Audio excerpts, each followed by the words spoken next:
Usually the start of the season is signified by a trip at Daytona, and here we are with nothing less than the start of a new season, the Lodgebox series here at Area iRacing. My name is Finney DeCuna, here with Hunter Sleppy, ready to present to you a new round, a new group of drivers ready to take the banks of Daytona to get a start to their campaign to win this season's championship. Hunter? Yes, opinion. Great to be back. Was here Monday night for the Area 500, and what a thriller that was. Had all sorts of contact and crazy pandemonium racing. Travis Beckner wound up winning after a chaotic last lap. Hoping to see the same theme here tonight for the Lodgebox Series. Season 3 rolling off. We have over 50 drivers listed in this practice lobby, opinion, and there can only be 43 entries that make the show, so we'll keep you guys posted on who does not make it into the Daytona 240. This is to kick off the Lodgebox Series, and here at Daytona Beach, Florida, you can only expect the best type of racing, 2 wide, 3 wide, over 190 miles an hour through all 4 banked corners, and it's going to be a good show here tonight. Yeah, absolutely. Really just can't wait to get this started, especially considering how many drivers have shown up.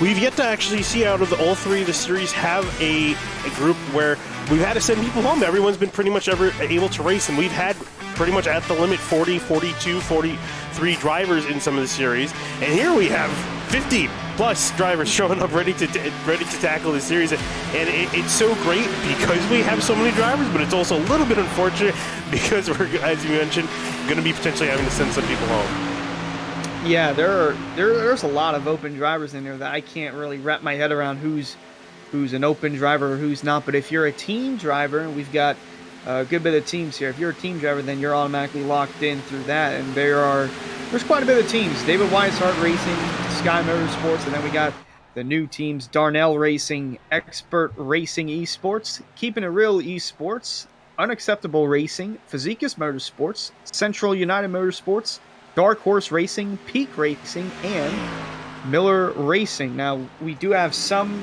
resemblance of open cars, and it's mostly just Cup guys who want to jump down to the lower series and Thursday night, run around Daytona Lodgebox Series. Got David Weishart, Ryan Swan.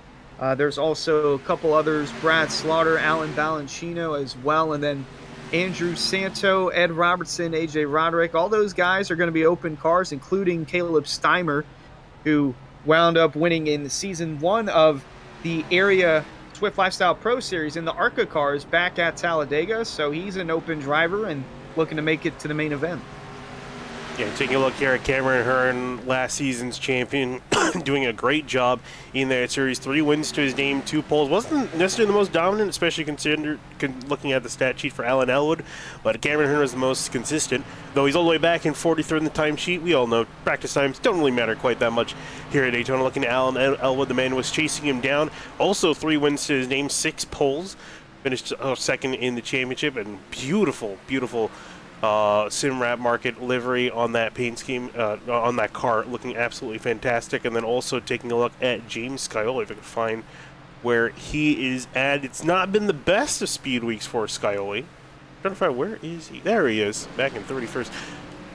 Also has another car phase through him at the moment, but 4 wins to his name last season. Did a great job, but just couldn't quite get it done. Yeah, as I mentioned, couldn't quite get it done in speed weeks. He's going to probably be looking for some more here tonight. Yes, he is, and we've got to go over and look at a teammate of Alan Elwood, and that is Shane Therian, returning to the newly renamed Sky Motorsports. It was Elwood Design Esports, now it's Sky Motorsports. He wound up winning last season at Daytona, so Season 2 to kick things off. Shane Therian brought that 38 car in the victory lane, and then I believe, not sure if he's in this race, but Season 1 winner was Chris Seinfeld. I believe he's actually in the admin tower for the race tonight. So those 2 drivers have won previously in the Lodgebox Series at Daytona, and of those drivers that have won, the winning driver has averaged 32 laps led in the Area Lodgebox Series event. Seinfeld led 16 in Season 1, and then just last season, Shane Therian led 48 laps. That's almost half of what we, actually that is about over half of what we have slated for us tonight. 95 laps, 237 miles, but we just rounded 240, and it's going to be interesting to see if we get any green flag pit stops or if we'll have caution fest. Yeah, so far throughout Speed Weeks has been pretty good. Here, enough a couple cautions here and there, but nothing I would say out of the ordinary. So I think we'll at least see one series of green flag pit stops. I'll be surprised if we don't. And that's going to mean that these guys, I really again hope that they practice, because we've seen a lot of errors when it's come down to green flag pit stops. I see these guys go 3 wide. Ooh, getting a little close on the fenders there. But yeah, definitely going to want to make sure these guys practice the green flag pit stops just in case, because you never know when you're actually going to need to make a green flag pit stop, and then you end up overshooting your box. You get a pit lane speeding penalty. You're going to be a lap down. It's just going to be a miserable night from there on out. Yeah, we saw that Monday. We saw that with the Cup cars. Some drivers were coming down and practicing getting slowed down to pit road speed for the Area 500, and we wound up seeing that, go into effect for the Cup race there. And there is the winner of that race, Travis Beckner, in the number 27 with Miller Racing. So he is locked into the field, I believe, in that Collier Cutters number 27. Look for him to maybe shake some things up here. He finished second in the truck race last night, and he won the second duel, and he won the Area 500. So if he can get a top other win, to cap off a really great start to the season for Travis Beckner. Yeah, he's been amazing here at Daytona. Again, as you mentioned, not finishing lower than second, and that was only once, taking the win in the duel, and then of course the Area 500 on Monday. So he's definitely the one to watch. He was mentioning that he really would love to get the win after he had to push his fellow teammate Ryan Hartz to get the win in Tuesday night's race. I'm sure he's going to definitely want to take another victory to his name just to put the icing on the cake, as he's in behind the 64. That's a beautiful McLaren-esque paint scheme. I'm trying to see who is in the 64. They're having too much fun. That's Ed Robertson in the 64. Now the dinged-up McLaren paint scheme. Yeah, and he's listed as an open car, so he's going to have to make the most of his qualifying efforts if he wants to make it into the main event. Again, I believe we have 50, saw at least 51, maybe 52 drivers. That's what was listed on the website at areairacing.com. And then here's a driver, Mike Tellier, in the 47 car. He's the new driver for Sky Motorsports. 3 of the 4 guys have returned to that team, and Mike Tellier is the newest member of that fleet, and he's currently 20th quickest in the practice session, but we'll look to see what a number 47 car can do for tonight's race, as we still have a little over 2 minutes left in our practice session. Viewers in the Twitch chat, you can now bet on the over-under of cautions in tonight's race. The over-under is set to 4.5. So you can simply type !bet over or under, the word over or under, and then you can wager as many as 10 channel points up to 1,000. Now, just a clarification here for what happened in Season 2 to kick things off. We had 6 different leaders and 9 different lead changes, only 2 cautions for 6 laps. So just to kind of take that into effect with how you wager your channel points. Again, the over-under is 4.5 cautions, !bet over or under, and wager as many as 10 channel points to 1,000 channel points.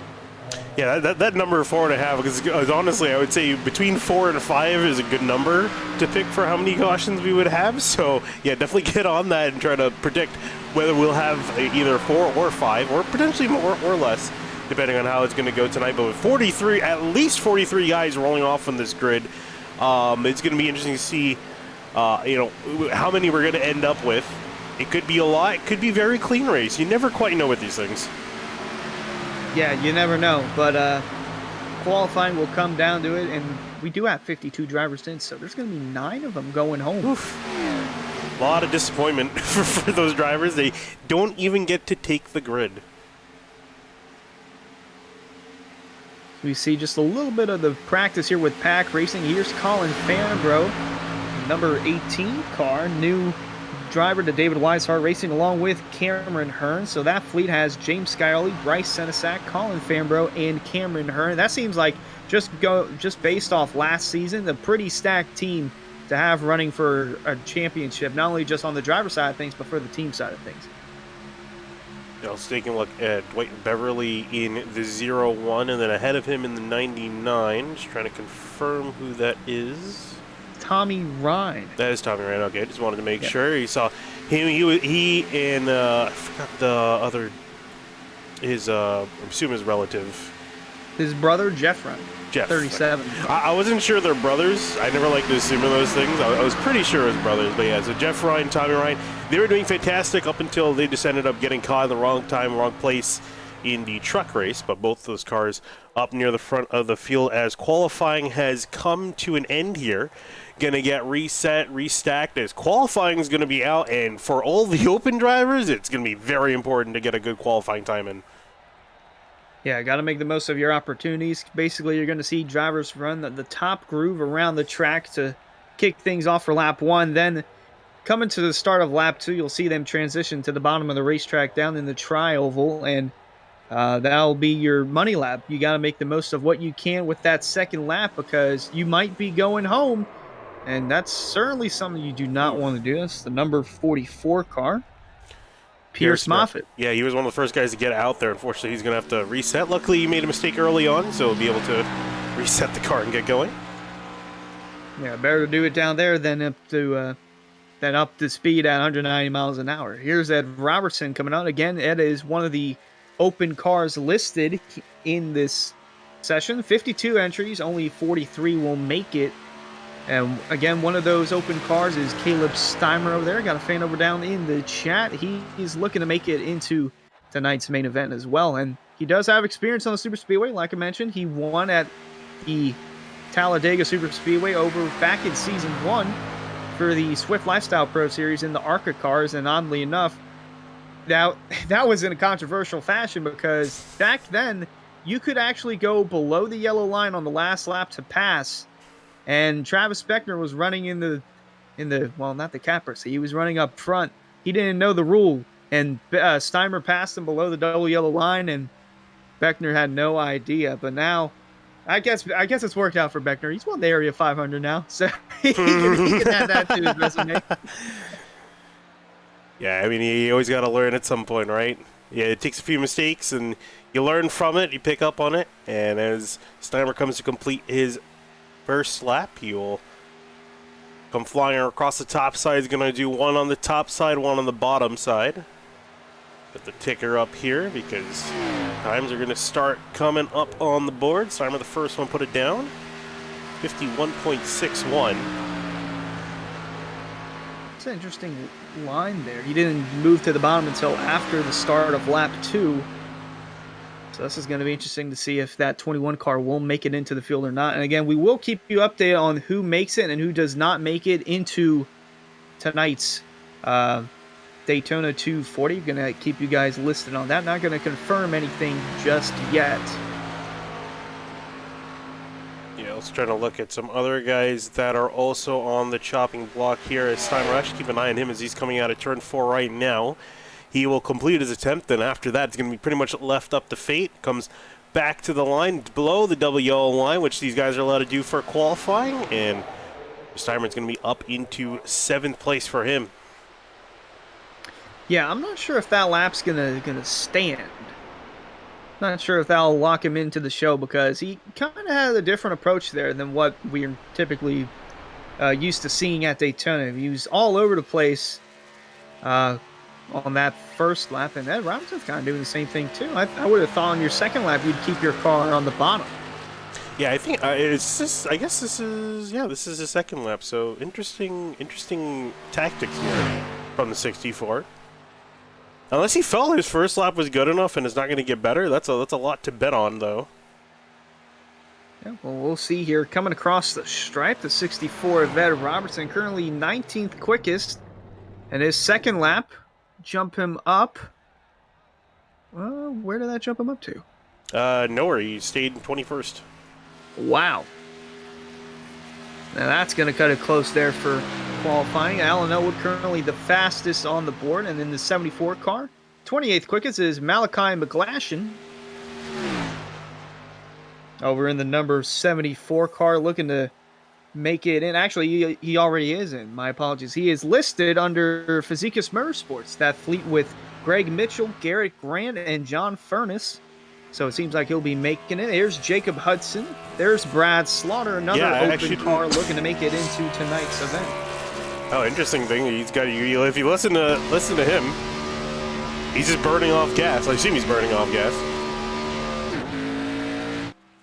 Just had the... Yeah, that's a funny thing with sim racing, right? You don't have to worry about the transmission. Just floor it, keep it bouncing off the railing up, and he's going to be resetting, actually. Interesting. Brad Sauter, one of the go homers. And Alan Ballacino, we looked at him. He took second place, also another go homer. He's going to be in.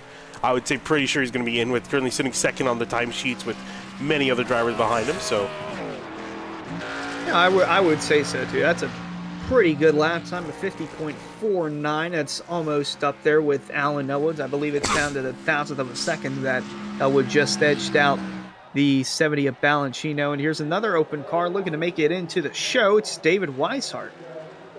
Yeah, Weishart's rolling off a pit lane right now at the moment. Travis Beckner out making his lap. Going to be going flying across the top, and I assume this is going to be lap number 1 for him, as he comes back across the line.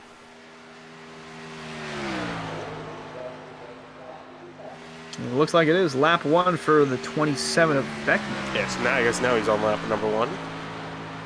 He's going to be running off across the bottom. Now with some other drivers qualifying. Jeff Ryan in the 37. Currently sitting in 39th. Is a driver that's locked in.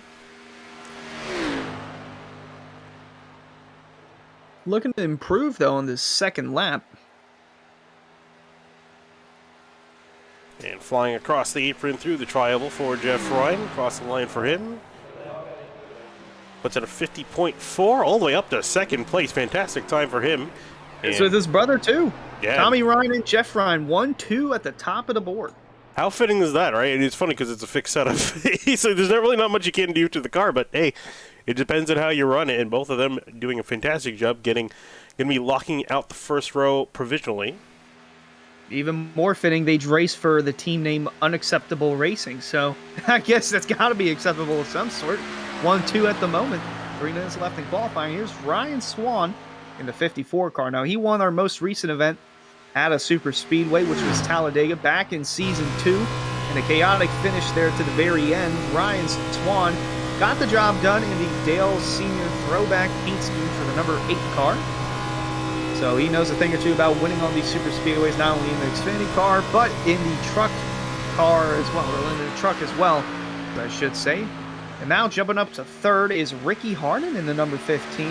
So that's 3 drivers from Unacceptable Racing inside the top 3, with the only one missing is Dwight Beverly down in 13th. Yeah, even 13th not too shabby. So that entire team qualifying very well up near the front. I'm going to assume they're going to want to stay near the front of the field, especially when you got 3 cars in the top 3. But we'll see what their strategy is. We see a lot of times teams try to qualify up near the front, then will trickle on down to the back, or may decide to sort themselves out in the back. But for Ryan Swan coming out of the final corner, sitting 46th at the moment, so he's definitely going to have to improve if he wants to make the show. And down below the yellow line, coming across the stripe, that 54 car is 24th quickest. That might be good enough. I don't know. We'll have to... It's a tough thing. It really depends on where the other drivers are sitting. And we won't quite know that until it's all sorted out. Once the admins have to sort through the entire order. James Scioli, I don't think he's running. I assume he's not running. He might just opt to run from the back, which is what we've seen some of these guys do in the past. Either they qualify up front, then they drop to the back, or they're just going to, I'll just wait out qualifying. I'll just start in the back. And I assume Noah Nadeo, I think is how you say that? Number 12? Assume number that he's 12 be... car. Noah Nadeau. Nadeau, there you go. Yep, part of the new team, Central United Motorsports, so it seems like those drivers are already locked in with the team they got. Kyle Tupper, Noah Nadeau, and James Brown, part of Central United Motorsports. Got a big following on social media and over down in the Twitch chat, in which fans, you can subscribe to the Area iRacing Twitch channel. Saw some people try to wager a lot of channel points, and they don't have the channel points to do so. One way of doing that is by subscribing to the Area iRacing Twitch channel. Subscribers get double the channel points that followers get, and it's only $5 a month. And On top of that, you can watch all area broadcasts commercial free, and you can use the area iRacing emotes down in the Twitch chat. So make sure you guys subscribe and use all the emotes you can and rack up all the channel points you get for free merch. Could be a sweatshirt, a hoodie, or well, it's kind of the same thing. Sweatshirt, a t-shirt, or a sticker. You can redeem it with your channel points. So make sure you guys rack up those points and redeem all those points that you can get. And qualifying wrapping up here in just a moment. We're going to give some time for the admins to sort it out. So we'll take just a little bit of a break here, and we'll be right back with your qualifying order.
All right, we're back here in the warm-up period here before we get the Daytona 240 underway. Just got the admin sorting out the final order, just making sure everything's in line. For the open spots, those are the last 3 remaining spots. So we got the 40 drivers that are locked in for the full season, and 3 remaining spots going to whoever qualifies the fastest. Pretty similar to how it works in real life for NASCAR racing. They have their charter system. Pretty much the same thing here for area. Yeah, kind of like the same thing, but it's something new for this season because of the amount of entries that we received for not only the Lodgebox series, but over in the Truck series and Cup series as well. Fortunately for Cup, we didn't have to send any open cars home because there was a team missing some of their drivers, if not all the drivers. And because of that, all the open cars were locked in, so we didn't have to go through that. But unfortunately, with this, 52 entries, only 43 spots available. So some of the open cars will be going home, and we do not know which ones just yet. Still have over 2 minutes left for the admins to determine which drivers will be in and which drivers will be out. Yeah, we'll just spend this time. We'll just go through the drivers out on the track. Pretty much just open practice here for these guys while they sort things out. I want to note Brian Chambus in the 25 admin for eSpeed admin for the Outsider Racing League. It's been a long time here on Sim TV, so nice to see a familiar face in this field. He's done pretty well at the Super Speedway Trek, so I want to keep an eye on him, see if he can get to the front at some point over the night. And Jeff Ryan, we were talking about him and his teammates on Acceptable Racing. Well, their results, I would say, are very, very acceptable. Qualifying 3 cars in the top 3. Definitely going to probably be the team to watch, I would say, for tonight. Yeah, for the early parts, I would say so. You never know where the winner will come from in the field. It could be from all the way in last, or it could be in the second row, or even from the pole spot. So we'll have to wait and see. Still over a minute left to determine our starting grid for tonight's Daytona 240. Yeah, got the feel everyone practicing down a pit lane. I think this is the perfect time. If you didn't practice your green flag pit stops, perfect time to do it now. Just get the car up to speed as much as you can. And then just try to practice getting on the binders, getting on the brakes, getting used to how poor the brakes are for the Super Speedway packages. And make sure you don't make a mistake, especially at critical times in a race, especially in the Truck Series. We had that happen where We came down, the last pit stop of the race was a green flag pit stop, and many drivers messed up. Many drivers took advantage of it, got a great pit stop sequence, and got themselves to the front. You know, nearing the starting grid time, nearing that. Still about 20 seconds left or so. There's the number 14 car going around, making their way around the track right now. It's Rob Ackley, teammate of Brian Chambliss over there for Keeping It Real Esports. Yeah, exactly. Comes down to pit lane here. This warm-up period's going to be complete. And we're going to get the grid here lined up. 43 drivers going to be taking the green flag here at Daytona. Fantastic. A really solid field, a very big field. And we'll see at the end of it all who's going to be coming out on top here in just a bit. Yeah, we'll get our starting grid over in just a moment. Presented by Roasted Gems Coffee. Race fans, be sure to visit Roasted Gems Coffee for some of the finest coffee from all across the globe. Use discount code AREA iRacing for 10% off your order at roastedgemscoffee.com. Once again, that's AREA iRacing for 10% off your order at roastedgemscoffee.com. All right, we'll cut down to qualifying here. Just gonna note, because there are drivers that ended up qualifying slower, but are gonna be making it in. The qualifying order is gonna be a little bit out of whack because some of the guys who qualified well ahead of guys who are locked into the series are gonna be starting in front. So it's gonna be a little bit different than what we actually see on the track, but we'll get through your starting lineup here in just a moment. And then again, as we mentioned, on pole, it's going to be Tommy Ryan, Jeff Ryan sharing that front row in first and second place. And then over in row number 2 is going to be the 15 of Ricky Harden rolling off third and Alan Elwood rolling off fourth. Back in behind them in the row number 3, it's going to be Alan Balashino in the 70 in 5th, John Furnace in the 20 in 6th. And over in 7th, it's Justin Munsell in the 20 car starting 7th, and Chris Rabel in the 29 rolling off 8th. Back in behind them is going to be Tom Bourne in the 16 car in 9th. David Weiser in the 3rd feed did not make the show, was one of the first guys to miss it. Okay, interesting there. Garrett Grant rolling off 11th, and Rob Ackley 12th. Moving on back to 13, Brandon Key in the 8 in 13th, Dwight Beverly in the 01 in 14th. 15th is Shane Theory. 16th, AJ Roderick. Moving on in behind them, it's going to be Brian Chambliss in the 25 and 17th, Steve Durham in the 1 in 18th. Brad Slaughter 19th, and Greg Mitchell 20th. Moving on back to 21st, Charles Canadian in the 45, Colin Fairmont 18 and 22nd. And then rolling off, Andrew Santo. Well, you think he DNQ'd. Yes. So that is not accurate. Then Richard Thomas. And we'll let the rest of your starting grid rolling off here across the bottom of the screen to get so many cars to get through here for tonight. As field works their way through NASCAR's turns 3 and 4 here. We got 95 laps on tap for tonight. As we get ready to crown a winner here, it's going to be a tough race. It's going to be a long race for most of these drivers here. And as we go through your last few starters, the field's going to be in control of the man on pole, Tommy Ryan in the 99. And we get ready to roll off. Pace car, hard left turn on a pit lane. And we are green here at Daytona.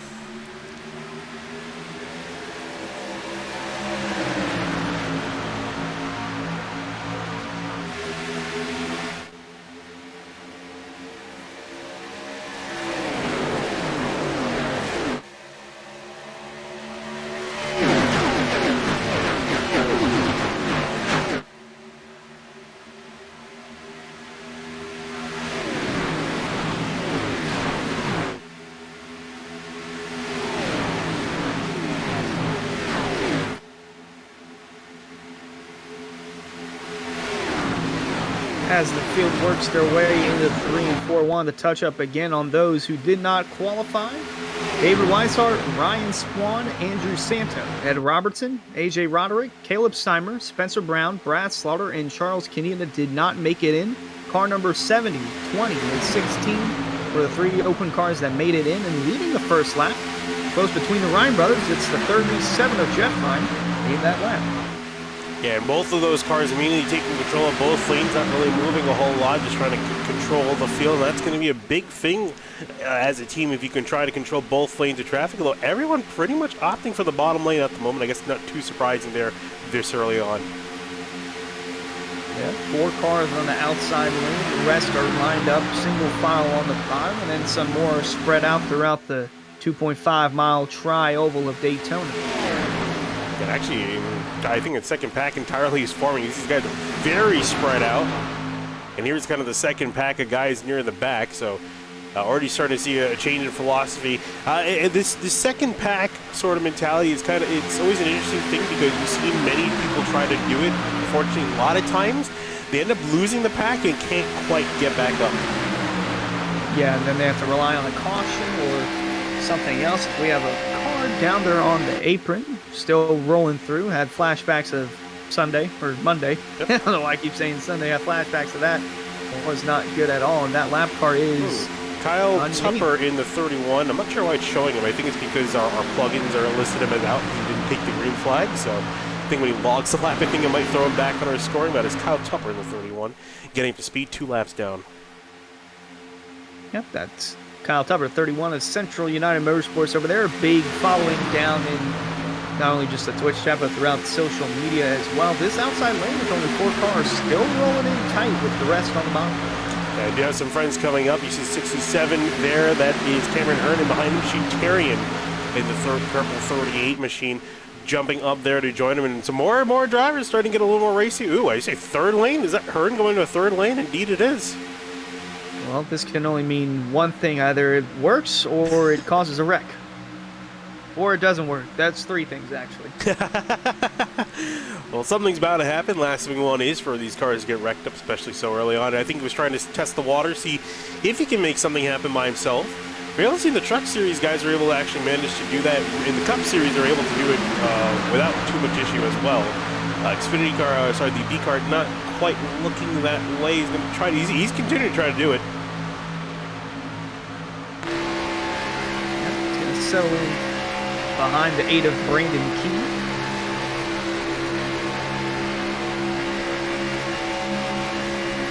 He's not giving up. He is very determined to make this work, and he's got a solid run. I think, though, he's going to need someone in behind him to give him a bit of a shove, and no one's willing to go with him. As long as the 38 of Therian doesn't close the gap, it looks like he's still going to be with the 67, so he's not going to get shuffled out just yet. Going to bring him back in line.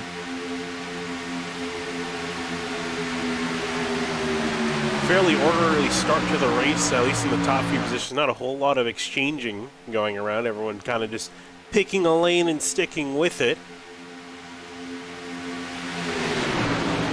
Saw a third lane trying to form, but no one willing to risk it at this stage of the race. No, only lap 6, and the Cup race, we had our first caution at around lap 3.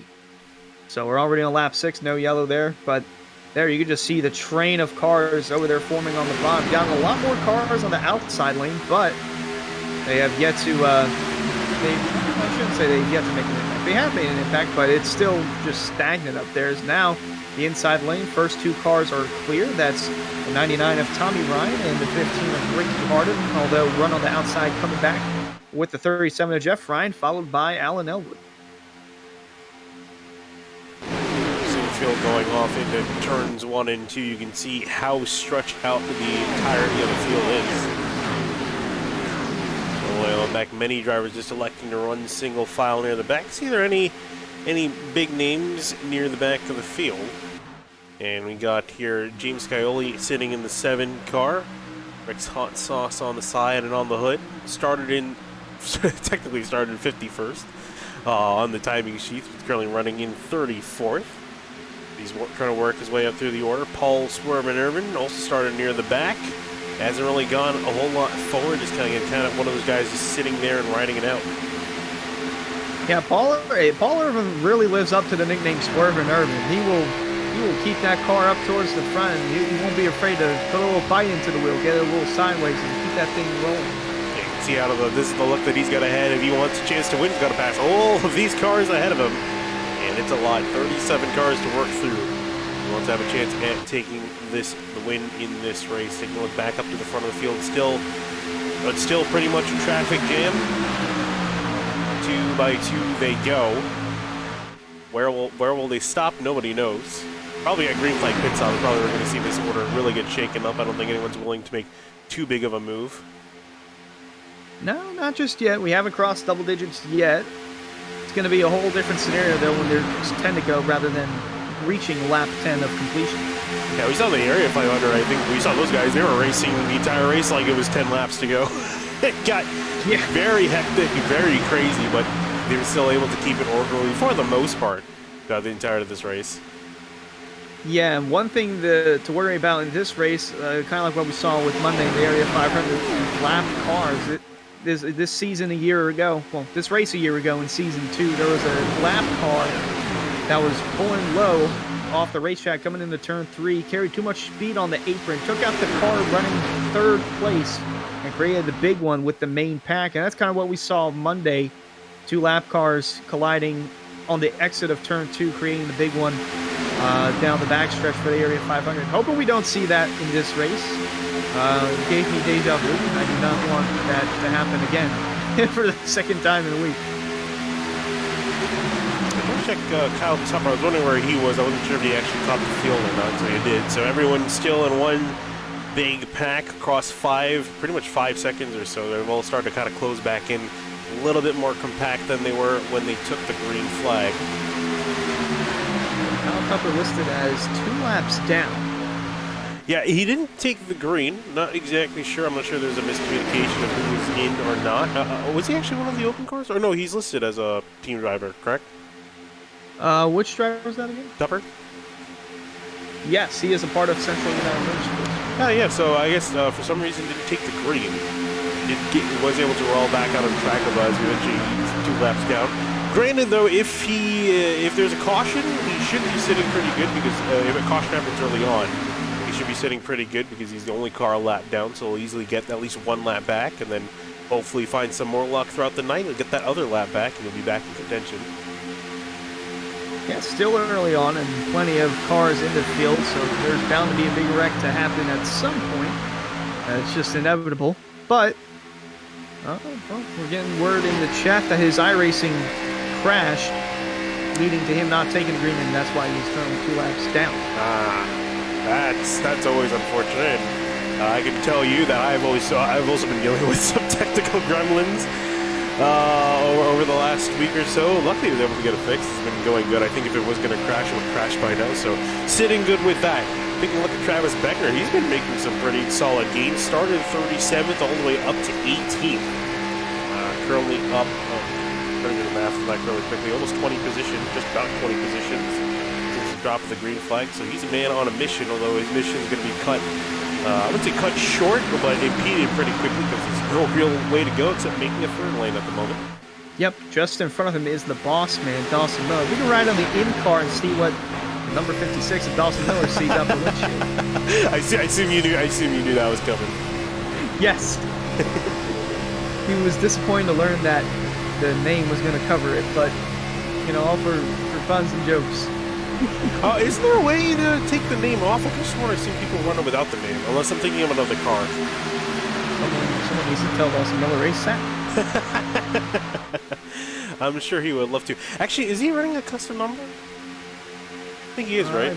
I believe he is. Oh, okay, so never mind. I was thinking he had to do something with that, so I guess not. Okay, hopefully he'll find a way. He'll get all the beautiful turtles without Miller slapped in front of it. Well, starting to see some more separation throughout this main pack here. Got some stragglers there on the outside lane towards the back, but nonetheless, they're still double rowed up for the first 10 or 12 rows. Yeah, and again, we're going to see this probably start to get more single file the closer we get to green flag pit stop. Still got a ways to go till that, so we're going to be running up double file now. I'll be surprised too if a lot of people didn't spend this time just trying to find their teammates in this order. You see a lot of people. Ooh, some guys almost going down to the double yellow line. You actually see some guys sorting out near the back. Ooh, one driver getting close to the double yellow line. That was 44. Pierce Mayfield in 44 machine. And I remember in the truck race, we saw someone get shoved out of line, entering the corner. They were luckily just decided to jump on the brakes, get the truck slowed all the way down before they caused an incident. That's always a terrifying situation. Yeah, that is. But currently smooth sailing for that number 44 right now.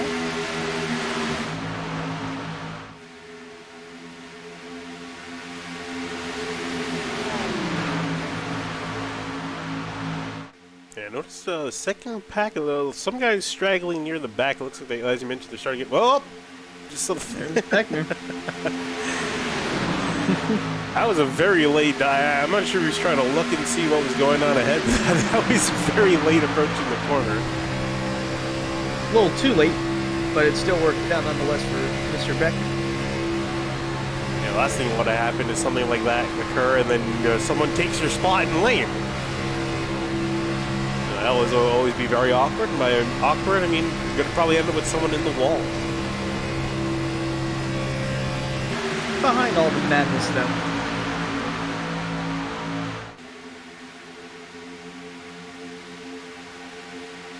Oh, Sheen Terrian is getting out of lane. And dropping to the back. Figured he's had enough. Ooh, and this was talked about. He's going to have to hope for a spot to open up. There he goes. Just as he gets on the banking, that was close. 44 almost didn't. 44 did not want to let him in through.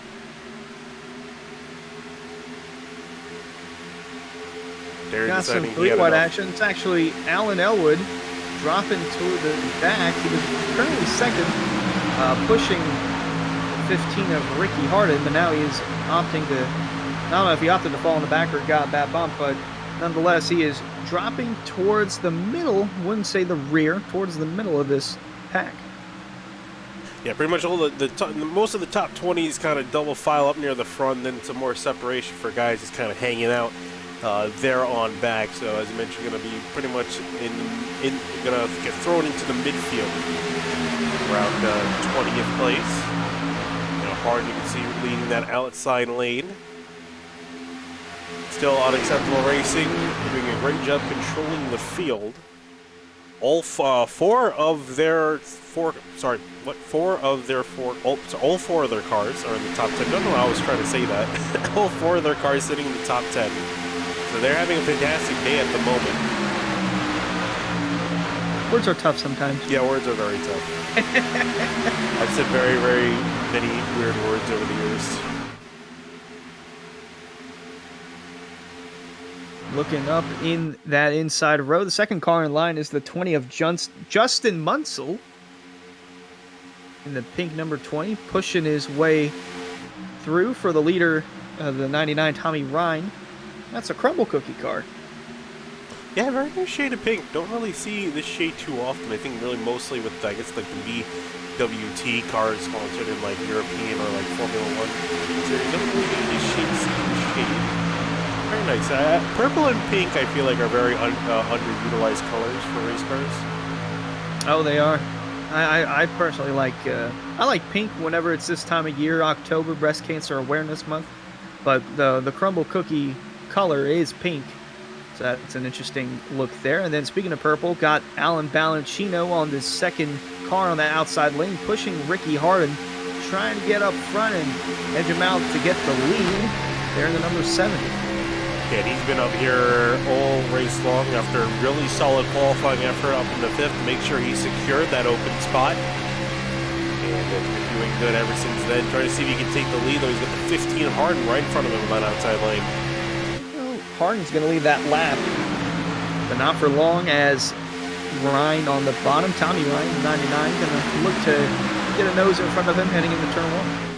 And Harden so far, he's led 4 laps this race. Tommy Ryan on the inside led 12 laps this race. Don't know if any others went to. I'm going to say probably Jeff Ryan in the 37. Indeed, 3 laps led to his name. 28 jump furnace. Looked like he was peeking out of lane. Not sure if that was more for cooling or if that was more of him thinking of making a third lane happen.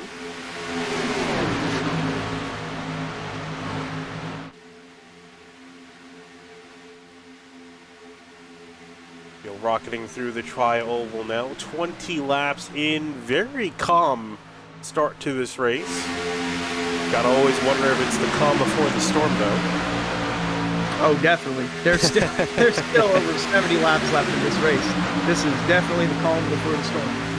We have too many cars running too well, as some would argue. We still have the entirety of the pack in one big group. I was going to say, it's too good to be true for now.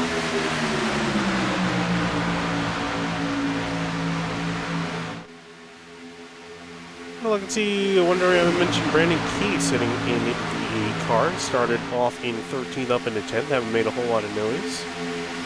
I believe I recognize his name from a previous series, but I can't quite put my finger on it. Yep, Key had a rough start Monday night, but looking like a polar opposite tonight, running inside the top 10, the number 8 car.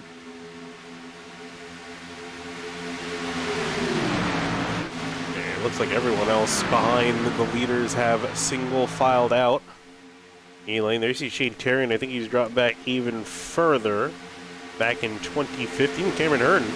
I didn't really see when he fell back. We saw him trying to make it 3 wide up in the front. He, I guess, had enough of that. He's going to sit in behind 30, and then right ahead of him is Alan Elwood in 24th.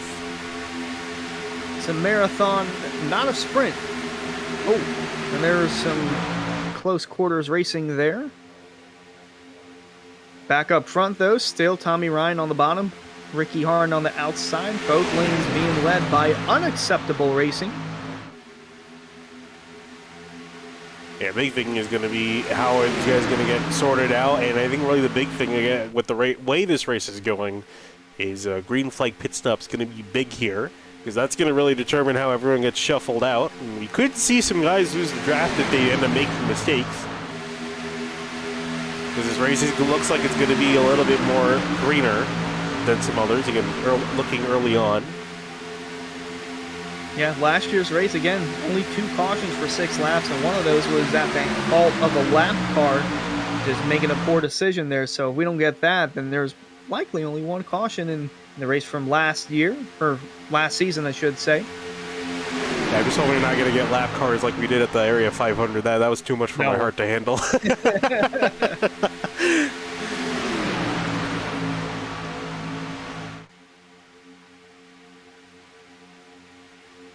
Well, there you can see all the cars in one picture there. There's about 7 on the outside and the rest are on the bottom. Well, that'll make that 8. Well, never mind. Back to 7.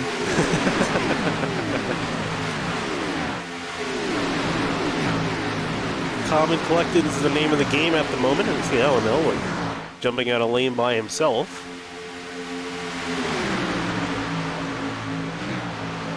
In the outside lane, no help. I saw with Steve Durham in the back.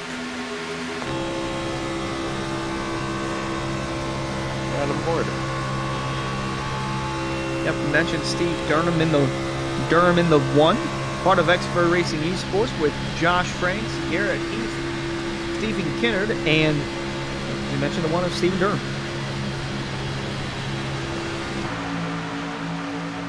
And we saw Raceman was just sticking around the top 20 positions, and even further behind them looks like some more guys deciding they maybe want to get up and go. 55, Richard Thomas.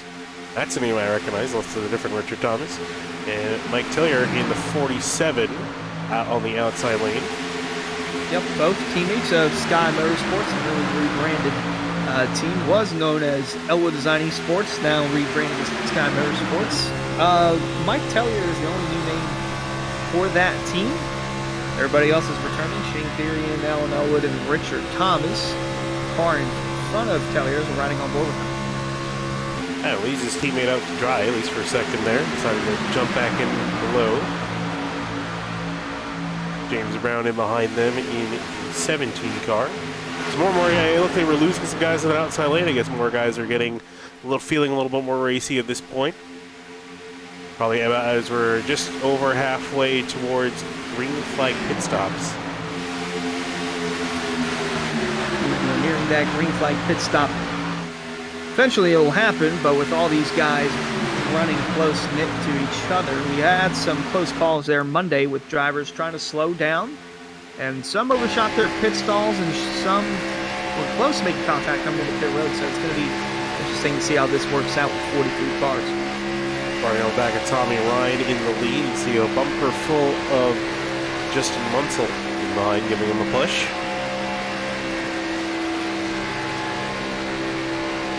Another car on the bottom. Oh, I was going to say another car on the bottom. Chris Rabel, the number 29, part of Keeping It Real Esports with Rob Ackley and Brian Chambliss over there in the third car on the bottom, running in the fifth spot there.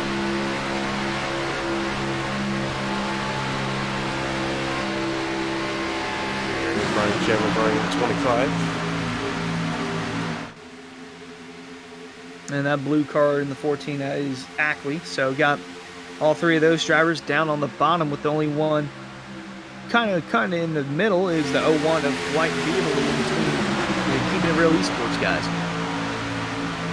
Yeah, I always love when teams have like a similar design, but they mix up the paint schemes.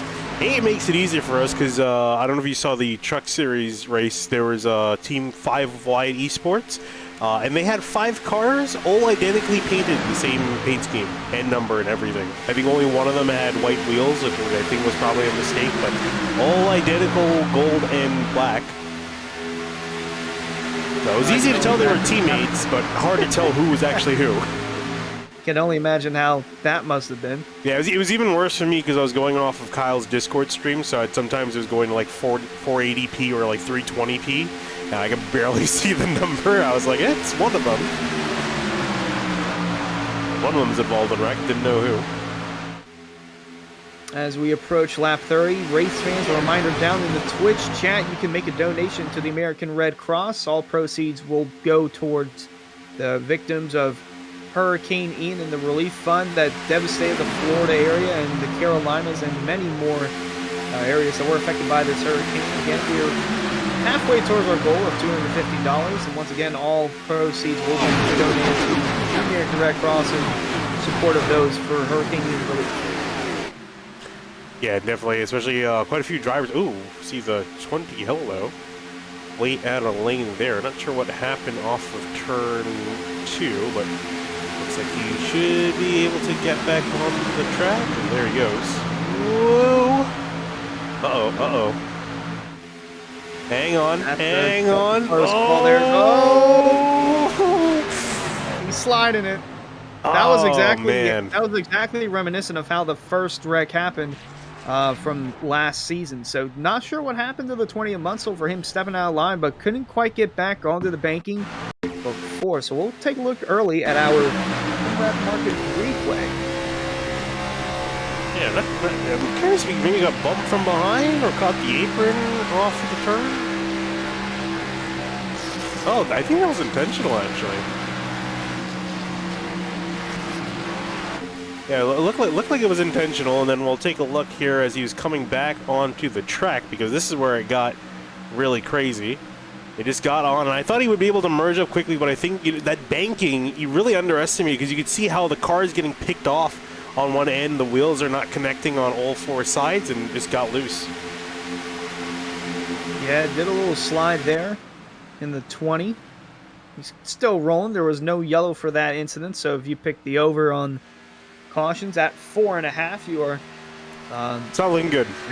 No, it's not looking good. You're slamming your fist at your keyboard or your desk or whatever you got, because we've already gone 32 laps green flag racing, still over halfway left in tonight's Daytona 240 to kick off season 3 of the Area Lodgebox series. And now the 29 of Chris Rabel is in second position on that inside line, pushing the leader Tommy Ryan car length in front of his other teammate leading an outside lane, Ricky Harden, in the 15.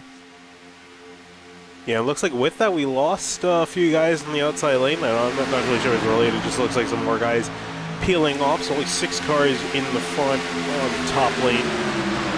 Still hanging on strong. Most of them pretty much in the same order since we took the green flag. Not a whole lot of movement throughout this order. Usually just been some from guys deciding to drop back in the pack and just kind of hang out, or like what we saw with Munsell dropping all the way back.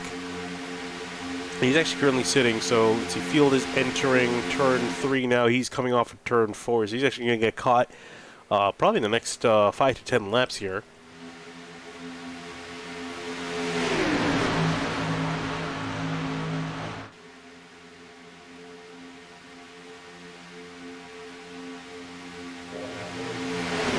Rocking across the start-finish line. Oh, she's Shane Terrian dropping back even further. Bit surprised. I would have thought he would have decided to stay around midfield, but looks like he's slowly drifting on backwards. Well, do you think good strategy, bad strategy? What do you think? For the moment, it's still okay. But if we go another 30 laps without a caution, I would be a little bit concerned with how spread out these guys are. But it seems like these guys are smart enough to figure out, okay, well, we can't run back here all race long. And again here, looking at James Scioli, also very uneventful race for him, running all the way back in 36th.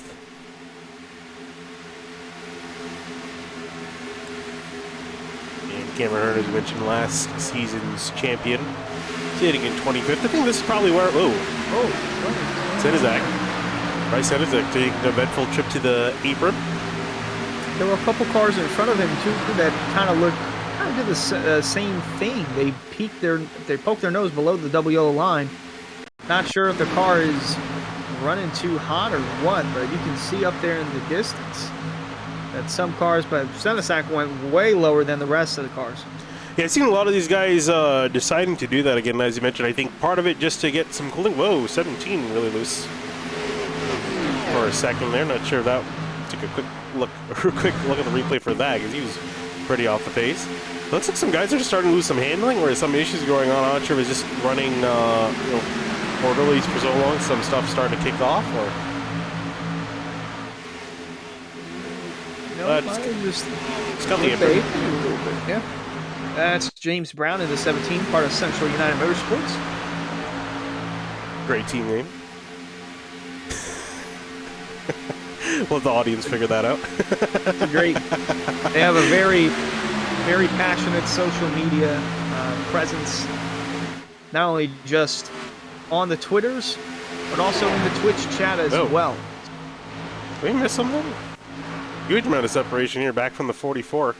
The entire second pack forming up, about a second and a half between the 44 of Pierce Mayfitt back to Grant. I've had a few cars come down pit road. See some drivers are on the apron over there. Yes, we did. 1 and 2. Indeed, we did. And here's actually Travis Beckner, the guy leading the charge down to pit lane. It was like Travis Beckner, Forrest Smith, Dawson Miller, just some of the names that came down on the pit road, made their first pit stop at lap 36. There's always an interesting thing now, the field catching all the guys pitting, so you're going to get some three-wide action for just a little bit. So this is where it could get chaotic, and I guess for the driver, the people watching, hoping for some cautions, this is the best time to hope for a caution. It's a good thing to mix things up.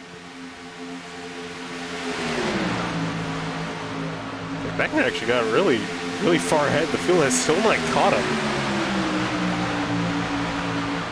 Could be one or two things. Could be that he took fuel only, and that's why he's so far out in front, or that's probably the only reason why he's out there. I can't imagine if you took tires with that pit stop that you're going to be in front of the field. Yeah, 12.5 seconds for him, so I assume that's probably only 2 tires and a full tank of gas. Alan Elwood out of the pits and off onto the track. Richard Thomas also joining him. So seeing a few cars here and there dipping off down a pit lane. But some guys coming in fairly early. We're still seeing a lot of guys continue on. I think some of these guys are just going to run the tank out. I would be very surprised if you see anyone trying to make it a one stop. I feel like that's going to be extremely optimistic. That's the 20 of Justin Munsell. He's currently a lap down, but he has been caught by the main pack after his incident over in turns 3 and 4. Now he's second on the outside lane. Currently in 28th after getting past the guys that have made a pit stop. Of course, he is going to have to make a pit stop himself at some point. Yeah, that's going to be interesting there. You're already a lap down and you haven't made a pit stop yet. And 2 cars behind you have already made the pit stop, Travis Beckner and Paul Irvin. So going to be interesting to see how that 20 car, if he does pit during this green flag run, where he will position himself for that. So you guys gonna let them come down fairly early. Everyone else pretty much staying out. And going to be running the tank out of gas. Also getting close to halfway. Not a whole lot happening in this race so far. Pretty calm and collected. Still have all 41 cars running that took the green flag. No dents, no scrapes. Maybe some hurt feelings. There's Richard Thomas there in the 55 going a lap down. He's getting out of harm's way and going to stay. Well, there we go. Cars coming down pit road. Indeed, a huge exodus. Not a huge exodus, actually. It looked like it was going to be more, about 6 or so cars coming on down. Big names, Alan Balashino, John Furness coming on down to get their service to their machines. Also want to note with Richard Thomas, he's gone 2 laps down. I believe that is a speeding penalty.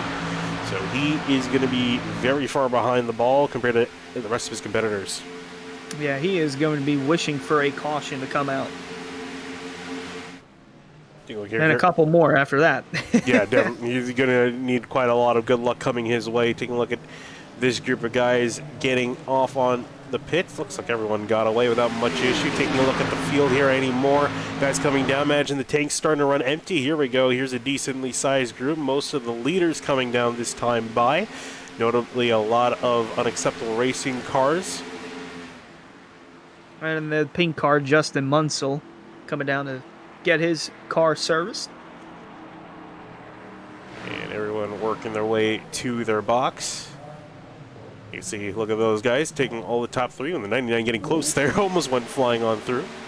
Yeah, Ricky Harden almost slid over the pit box. Saw that a couple times there Monday night's area 500. Fortunately, that did not happen there. He's having a fast car. Been running up front the whole race. Yeah, look at Chris Raywell, currently the leader in this field, as it's all kind of a mess. Guys a lap down, guys 2 laps down, guys yet to pit, and here come more drivers. Pretty much a lot of the guys waiting out. Most of them coming this time by. Whoa, the 6 in the background, almost getting turned there. He slid over his pit stall. Someone missed a stall. Ooh, Joshua Franks, so he's got to be careful here. Okay, didn't overshoot it too much because you could easily get a pit road speeding penalty. Take a look at what happened to the 9 coming into the pits. The 6 go ahead and up. Yeah, just missed his stall. That's a big thing too. Yeah, the big thing too you got to keep track of is if you're starting near the back, your pit stall is very early. You're pretty much going to have to come in toward the left-hand side. Field. Taking a look at the last few guys. Cameron Hearn, Colin Famo, Bryce Senesek, James Scioli. I was going to say they're going to be running out of gas pretty soon, and they're coming on down a lot faster. Whoa, Cameron Hearn almost nailing the back. That's Kyle Tupper. Not sure if that might be a speeding penalty for the 67 of Hearn, or if Tupper was just going a little. I think Tupper might have been out of gas or something, or he looked like he was going really slow down the pit lane in general in comparison. Whoa, through the needle, wow. Yeah, that's the thing with Cameron Hearn. Last season has a bad history with lap traffic. It was either he won or he wrecked out. So, a good bit of the wrecking out was due to lap cars getting in the way. So, yeah, he's hoping that doesn't follow him into season 3. And he's off and away, so didn't have any pit road speeding penalty. And we'll get once we get the group gathered again, get the band back together, we'll see who are the biggest losers, biggest winners off of pit lane. As Herd's getting back up to speed, where is the pack? Here they come. Rocketing out at turn 2, it's going to be John Furness that leads the pack. And should be overtaking Hearn here, as there's a big difference in speed. Ooh, and 3 wide. Oh, this is going to be 4 wide for a second. Hang on, boys. Tight, but they made it work. Touching up, there were quite a bit of penalties there that time coming through. Car number 96 had a speeding entry and an unsafe pit entry. He's spinning out in the grass. The 47, the 49, and the 55 all 3 had speeding penalties, and the 55 actually spun into the pit wall. Oh, the 49 Alan Elwood. 17 car had a half spin and an unsafe pit entry. The 22 and the 35 car were also too fast on pit road, as well as car number 8 spun on pit exit, but no penalty. So there's a lot going on pit road. Yeah, there's Brandon Key. I think you mentioned you said he spun off pit lane. Spun off pit exit, no penalty for that number 8 car. Yeah, but he doesn't have a penalty, but pretty much has a penalty because he's 28 seconds back. He's with the 35, so he's got some partner to tangle with, although I don't know if they're going to really be making up any time, or they're probably going to be losing time, if anything. But yeah, some big names involved in the pit lane shenanigans. Alan Elwood, namely in the 34th, I should say, in the 49 car, all the way back down a lap. So he's going to have to hope for some stuff to happen, just kind of get himself back on the lead lap, because otherwise he's going to be out of this fairly early on. Richard Thomas, we mentioned before. Whoa. And, it's a caution out on the track. Paul Irvin, see down in the pits, not sure if he was the cause of that incident. Oh, we got quite a bit of contact over here. Take a look at our SimRat market replay and look at what brought out the caution. Too busy looking at the timing and scoring. Didn't see this happen here. Just a stack up an accordion on the top lane. And around they went. Ooh, a few guys getting involved. 00, getting some pretty sizable damage. We got a few looks at this. This happened around where Alan Elwood was running near the top lane. Yeah, they're checking up for that lap car there. And just a miscommunication there towards the back with Richard Thomas. Nowhere to go for Dwight Beverly in the 0-1. Stephen Durham in the 1. Got some more drivers spinning down there towards the grass. Right in car here with the 55 Thomas. So you can see there's a huge checkup. Got hit in the back. Nowhere for Thomas to go, and around they all went. The one there also getting a few good licks. Thomas, I think, getting probably the worst end of it here.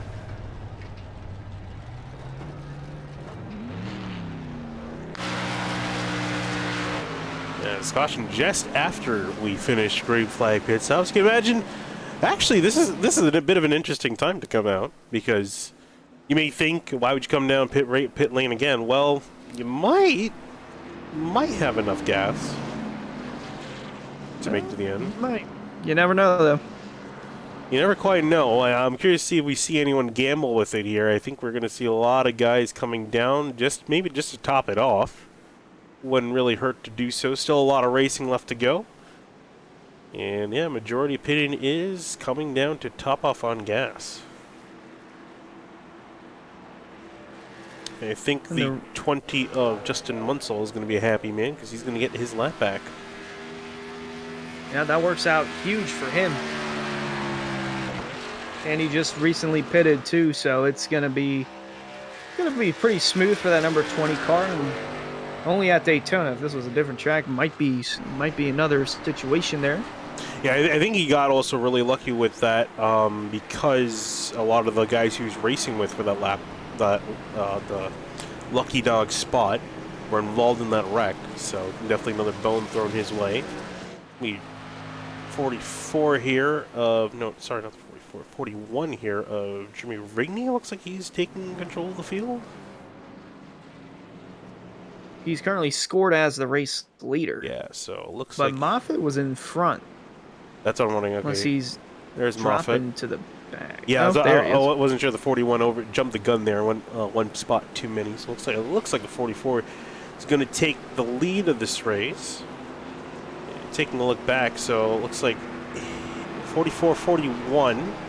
Only drivers to stay out. Everyone else came in. Alan Ballacino, 34. Chris Rabel. I think that's correct. Yeah, it looks like it's correct. Looks like the order was shaking them down in pit lane.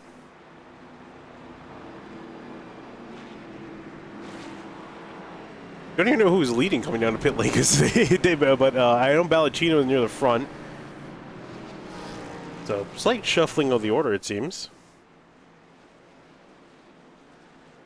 And yeah, actually, I can see why. So a lot of guys taking full service, a lot of guys just taking 2 tires, some guys just taking gas. What do you think would be the best call? Do you think it's worth it getting full service and being put further back in the pack, or do you think maybe gas is better to go off of? it wouldn't hurt to do full service, and we're just about to hit the lap 50 mark, so there's still over 40 laps left. The aggression level is only going to rise, so it wouldn't hurt if you pit and run in the back, banking on a caution to come out. Although it's not always a guarantee, but it's more likely that one will happen the more these laps dwindle. I feel like still really getting sorted back up together again. A couple of guys fixing damage. I think more guys coming out of the pits to get service. So field is still racing back to catch the pace car. The majority of the field is still racing back to catch the pace car. Actually, a lot of guys coming off of pit lane. Huge amount of cars on pit lane. Ricky, here's where most of the leaders are. So Hard Ryan, Gareth Heath, Jeff Ryan, James Scioli, Colin Famro, Shane Terry, and there's a lot of guys coming in. I think they came in one last time to top off and gas. So I think they are thinking they have a chance of making it. They're also likely banking that this race is going to go caution-free to the very end, but I don't think that will happen. But never know. You never know. Never quite know. You have to take a few risks here. It's not that big of a risk either, because if anything, they could just try to race their way back up. Still quite a bit of racing left to go. When we go green, we'll have about 46 laps on tap. So for those guys to make it, it's going to be a big stretch, but if they're sitting in the back, they have a big chance for saving fuel. Pace car onto pit lane. The 44 of Pierce Moffitt going to be in control of the field back to the green as we get back to green here at Daytona.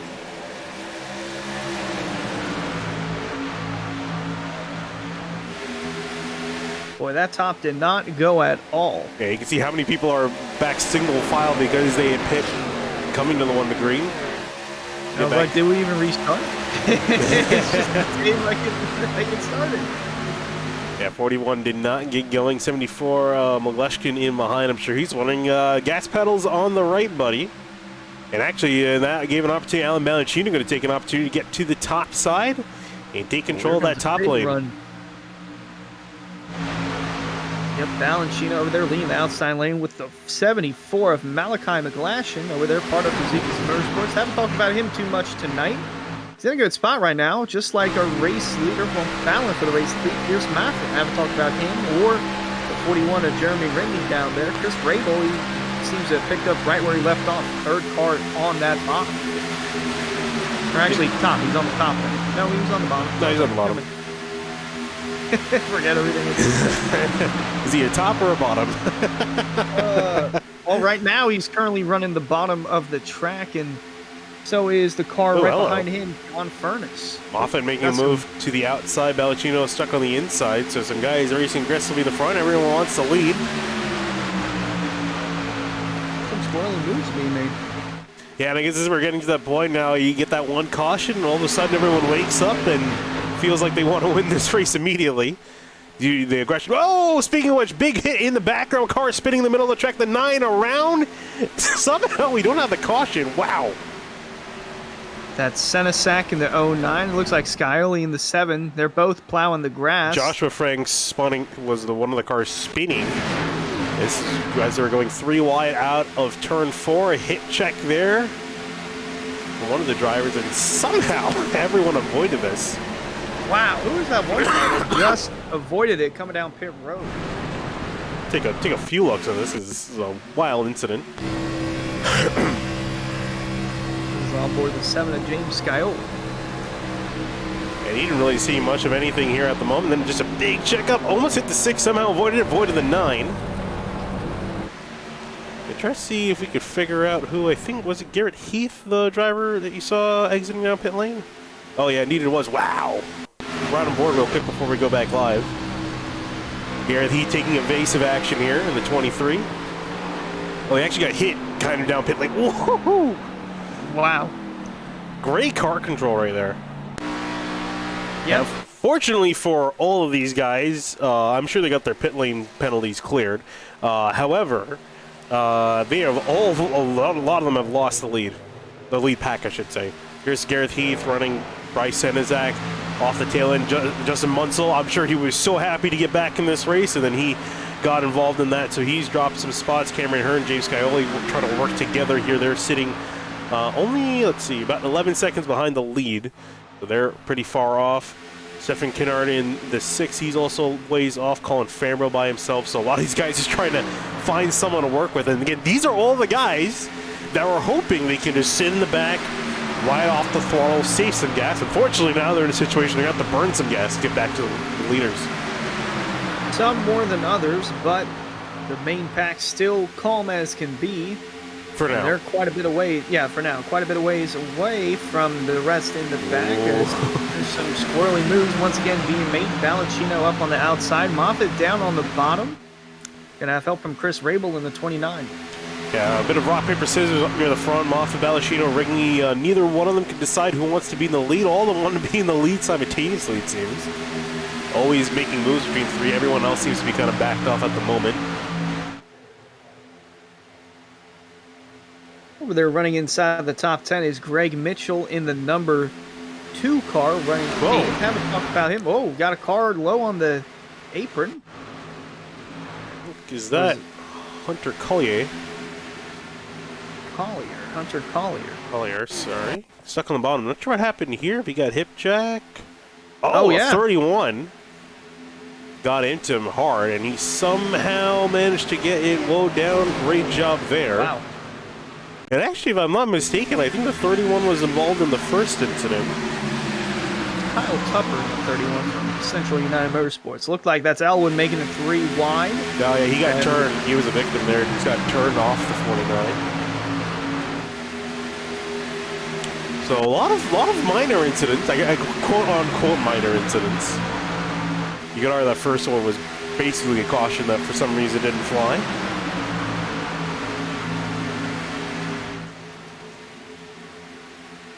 And the field continues onwards, though we've been losing more and more drivers with all the stuff that's happened.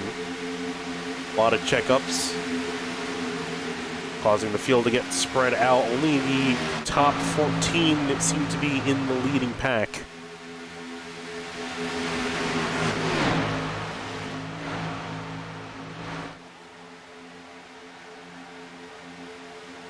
It's going to be interesting here because we know the guys up here, they're probably not going to be able to make it in. They're going to have to make a second stop. Guys near the back, they're further behind, but they might be able to make it to the end. I could see a split here in fuel strategy. I also think I see a lap car up the road. Who it is, I have no clue. Never mind, I do. It's Steve Durham, and that car has absolutely seen better days. Yes, it has, and it is trailing up the track. I think it's going to get out of the way of the leaders. He is going 155 to 160 miles an hour. Oh, keep that car up top. That is really sketchy right there. You two, oh no, the one getting involved somehow with another one of the leaders, and they go spinning off and a caution out again. Oh, come back up the track. Watch out, everyone. 24 trying to get straightened back out. Looks like track is clear, but scary moment there as caution number 2 ends a wild run of events here. What happened on the 17? Looks like he just drifted up into the 1. He was doing the best he could to stay out of the way. He avoided the front part of the field. I thought we were in the clear, but unfortunately there was not quite the case. Got another look at it here from up on top of the grandstands.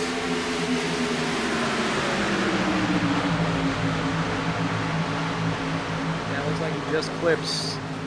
What car is that? It's a gray car. 17? 17. That's James Brown. So Durham clips Brown, and that kind of what sets this whole thing off.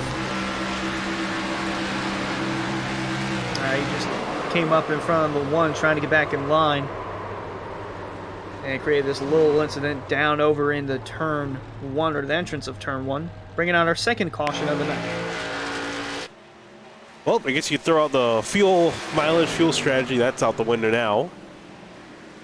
And fortunately for a lot of the guys in the back who may have been running around with some damage or just trying to catch up back to the field, they now have a chance to A, catch up to the field, and B, make necessary repairs to their car. Yep, so lap 59, caution number 2 of the day coming out, and the replay was brought to you by SimWrap Market. Fans, be sure to check out simwrapmarket.com for custom iRacing paint scheme templates that are simple to use and help you stay more focused on the racetrack. Indeed, here as we're past halfway here in the Daytona 240 here. Just after our second caution, bringing the race to a halt. As we just got about 60 laps, sorry, not 60 laps, can't do math, 35 laps to go. As the leaders come down to potentially make their final stop of the race. It's a pit lane going to be a busy place here.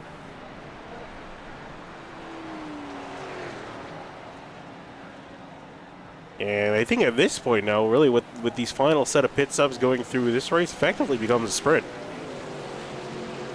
Yeah, it seems like it.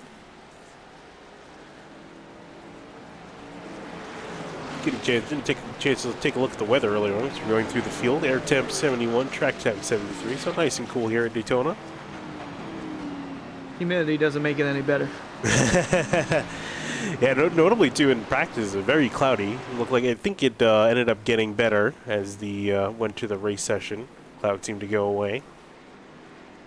So Hunter, after all the running we've had, many leaders that have gone to the front, dropped to the back, and guys who are in the back now near the front, who are you feeling a good shot at winning this race? Honestly, it's still a toss-up. I mean, the action can happen anywhere. We could have a wreck up front battling for the lead. Like, for instance, we had a green-white checker to determine the area 500. The race winner restarted 9th. So the winner can come from anywhere in the field.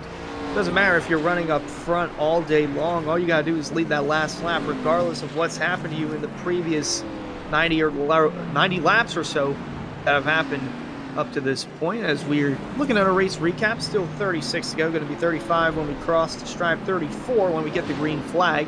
2 cautions for 4 laps, 7 leaders, and 22 lead changes. That is a steep that's a steep amount compared to last season when we had 6 leaders and 9 lead changes in this race. Yeah, I think it's really due to how hectic it's been in the last few laps. I think we looked early on, probably wouldn't be that crazy. We saw it very calm for the first 40 laps, and then a caution here and there have really changed up the order, really made it hectic near the front of the field, and really changed the way how some of these guys are going to have to approach this race from here on out. It turned the guys near the front, they pretty much stayed near the front, looking at the unacceptable guys who are still running 1, 2, 3, and trying to check where is the 4th driver in that camp. It's the 01 of Beverly. He was involved in one of the cautions. I believe it was the first caution that came out. So he might be towards the rear of the field. Yes, last 41st, 15 laps down, he's off the track. Yeah.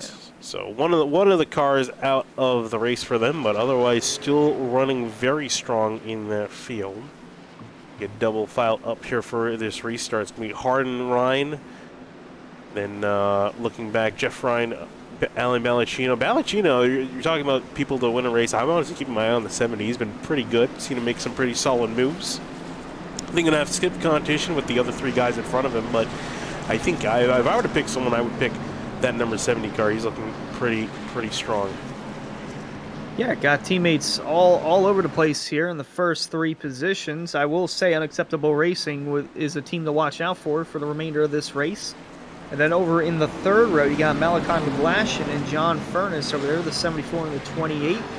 They're going to be rolling off 5th and 6th. I'd keep an eye on those 2. We haven't seen them too much up until the last handful of laps or so, but, you know, we'll see as the pace car comes down pit road into the Rick's Hot Sauce restart zone. Ooh. And just like that, the green flag back out here at Daytona. Oh, check up on the inside lane. A few bumps, a few scrapes. Looks like we're okay besides that. Beckner getting to the back of the 14 of Rob Ackley. Well, it looks like they're going to continue on without much of an issue, although the 27's got some pretty sizable damage to the hood of his car. Well, a little more chaos there in the Rick's Hot Sauce restart zone. Fans, be sure to check out rickshotsauce.com for some of the best hot sauces made locally in South Florida. Be sure to follow the Rick's Hot Sauce Rookie of the Year battle in the Area Cup Series and see who will take home the $100 prize as the highest finishing rookie in the points standings. Boy, a little more chaotic there.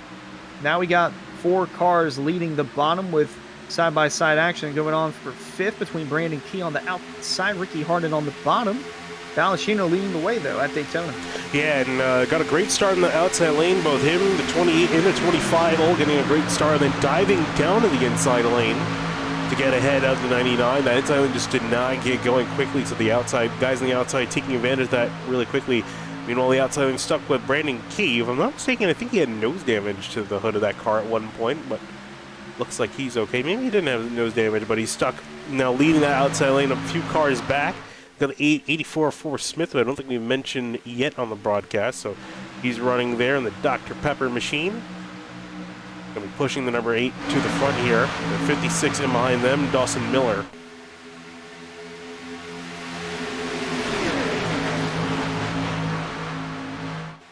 You can see the field a lot more closer than they were at the beginning of the race. The time of being spread out, I think, is gone. Now it's time to get yourself near the front. Looking at Shane Terrian in the back here, trying to make his move to the front as most of his camp. They were hoping this race would run green to the end and they could play the fuel mileage game, but unfortunately they got caught out with that earlier wreck and then the caution. So they got put in the back of the pack. Now it's a matter of getting back to the front. Yeah, it did not make things any better, and now the 38's going to have to work his way through this field with 30 laps remaining. Out with Elwood as well, and Elwood actually able to take advantage. He was a lap down, remember, after some issues on that first beam type pit stop, and luckily he's been able to cycle back out onto the lead lap, so now he's able to be back in contention. Going to be joining his teammate and trying to push both of them to the front.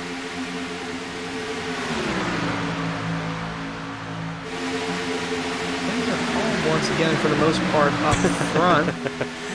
Say that for the moment. And at this rate, it looks like it's going to change quickly. The second half of this race has been very chaotic compared to the first. All it took was one caution to change the pace of things, and seeing a car getting shoved down below the double yellow line. Looks like they're okay for now. Now 74. McGlashan going to be working his way to the top now. Got in front of the 8. He wants to go to the front. Yeah, Malachi McGlashan leading the way. Oh, now not leading the way. The 25 of Chambliss. Ryan Chambliss in the 25. Now leading the way on the top. A bit of a rocky bump there. Uh-oh. And we got a lap car coming up. Trying to see who that is. That might be the 1 again. Stephen Durham. No, it's the 96. Who's the, Jacob Hudson. Jacob Hudson. Yes, Jacob Hudson, the 96. No damage. Yeah, no damage, but it's been a not too good of a night. 2 laps down, about to be a 3rd lap down. Here as he's just trying to find a place in lane. Not sure how he got that far back that early. I'm not sure if he came out of the pits or what happened to him. He did get in the pit road early. Uh-oh. He's sitting on the bottom? He's going to pull down low and let the leaders go. He is not. He's not going to pull down low, but uh-oh. So far, so good. Mostly. A little squirrely there, but I always get worried because the leaders, you never know when that one person decides to make it 3 wide and all of a sudden a lap car's there. Yeah, it looks like avoided the chaos.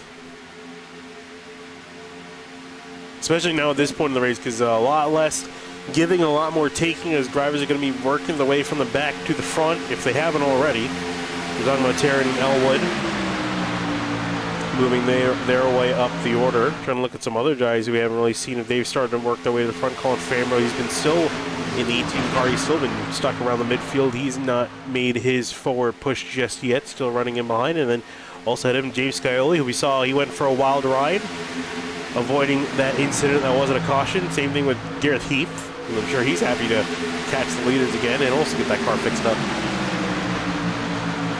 Garrett Heath, haven't talked too much about him tonight. He's a new member of the new Team Expert Racing Esports. Currently running inside the top 25 in that number 23 car. And already shown that he can wheel a car. Usually you talk about when someone wheeling a car like a short track or an intermediate, not really at a super speedway, but saw his wreck avoidance. Speaking of which, oh boy. Well, that's a close call there. They're still sideways there on the apron. I believe that's the 24? It's the 17 down on the apron. The 17, that's James Brown. Well, got out of the way, did not bring out a caution, so all things smooth there for the most part. Now we got More side-by-side action. The 25 of Chambliss being pushed by McGlashan, and then Balancino being pushed by Furness. Looks like the inside lane's winning at the moment, and Balancino was wondering if he was going to jump to the top. He takes the opportunity there in front of Chambliss. Chambliss doesn't want to get put in behind. They're bumping, they're scraping. Close. Last thing you want is to turn your competitor in front of you, but neither one wanted to be within lane, I think. Then there's Balancino jumping down below. Actually, some damage to the back of that 70 with some hits. Yeah, it might have been from the 25 of Chambliss, because that was really close. That was really close to being the big one. Chambliss making him sit down on the bottom so he could take the top. He wants to lead this race, at least on the top lane. Unfortunately, I don't think he's got any friends near him. Any of his teammates are near him. I think they're scattered throughout the rest of the pack.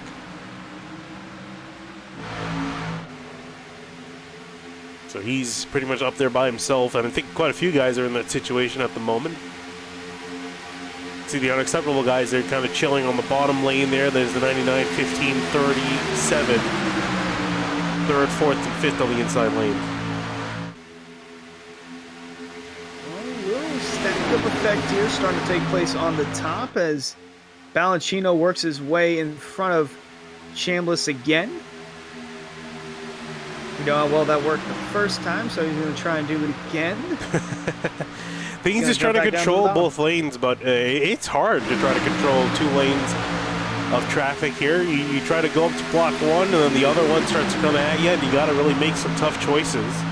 And we've seen a lot of times that sometimes involves starts a wreck. Yeah, might happen here with the way these guys are getting squirrely. Brian Chambliss and Malachi McGlashan being pushed out, and now Chambliss down to the bottom. Going to get a bump here from Balancino. Now McGlashan leading the outside lane with Brandon Key and Forrest Smith in tow. Yeah, we're starting to see it get very tongue-in-cheek here near the front. Guys starting to be more aggressive in the blocking, less likely to give way. Ooh, almost getting into the quarter panel of the 70. Not sure he's trying to side draft or just got a little bit closer than he would have liked. As the laps wind down, just over 20 laps to go here. Yeah, it's getting closer and closer to crunch time where drivers are going to have to start making some moves that are going to result in questionable actions here as Balancino jumping up to the outside. Big check in the midfield, and car spinning across the back straightaway. Ryan involved in a big crash. It's the big one on the back straightaway. Caution out. Yep, cars scattering everywhere. Knew it was going to happen with the way these cars were bumping into each other. A little too much. Third caution of the night coming out on lap 72. We'll take a look at it with our SimRat market replay. Good look here. Let's go to the blink camera so you can get a good eye of the field. I think that started around the 8 and the 84. I saw them starting to check up. There you see right there, checking up accordion. 99 getting turned. Yeah, Forrest Smith came down on the 99 of Tommy Ryan.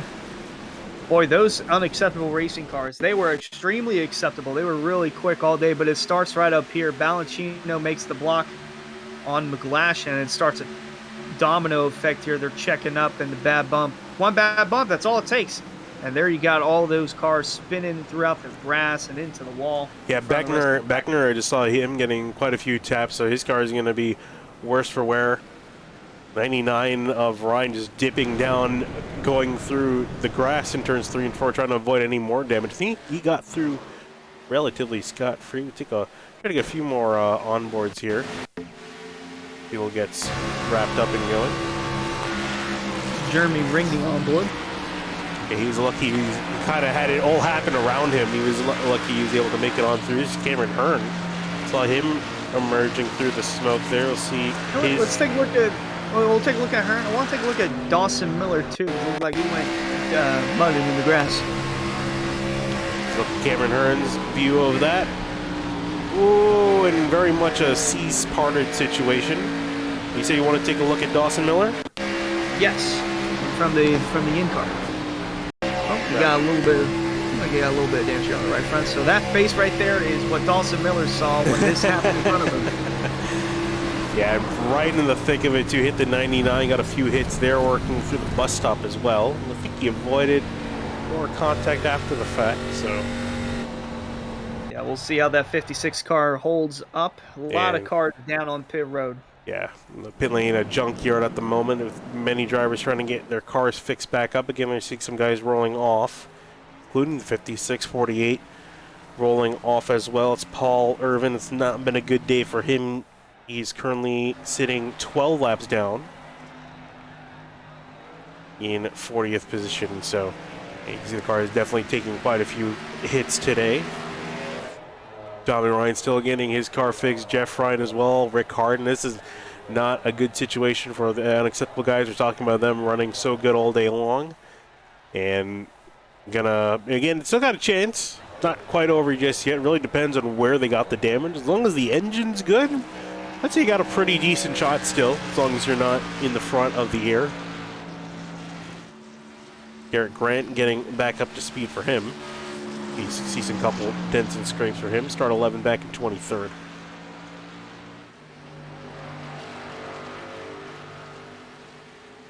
Let's see if anyone else got involved in that we missed. I think we covered most of the drivers.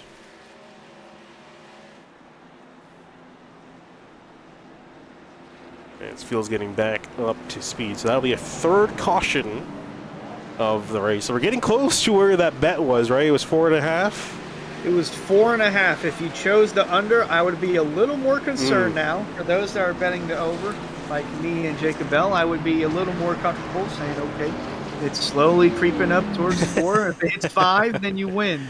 If it hits 4 and stays there, then those that bet the under will win and take all those channel points. And while we're at it, we're coming up on 20 laps to go this time by, which is presented by AreaIRacing.shop. Fans, be sure to check out AreaIRacing.shop for merchandise to represent your favorite driver. Shop from our selection of t-shirts, sweatshirts, hoodies, stickers, and more. That is AreaIRacing.shop. I was fortunate to get some merch last season, but we got some new merch coming soon. Already some new merch now. Just the newest, that is the new updated Area iRacing logo. If you're in the Area iRacing Discord, you can see the background picture. That is currently what is being used for the new merchandise, and I must say it is pretty comfy. I've got a couple of t-shirts, a long sleeve shirt, and a hoodie. Make sure you get a hoodie if you're from the Northeast, because it's going to get colder and colder. It's already started getting pretty cold. There's some days I walk out and it's freezing. I almost want to wear a winter coat, even though it's only October. Yeah, it's gotten warmer around my neck of the woods. We've had remnants of Hurricane Ian that literally sat and made it gloomy for almost a week, but the sun finally came out today.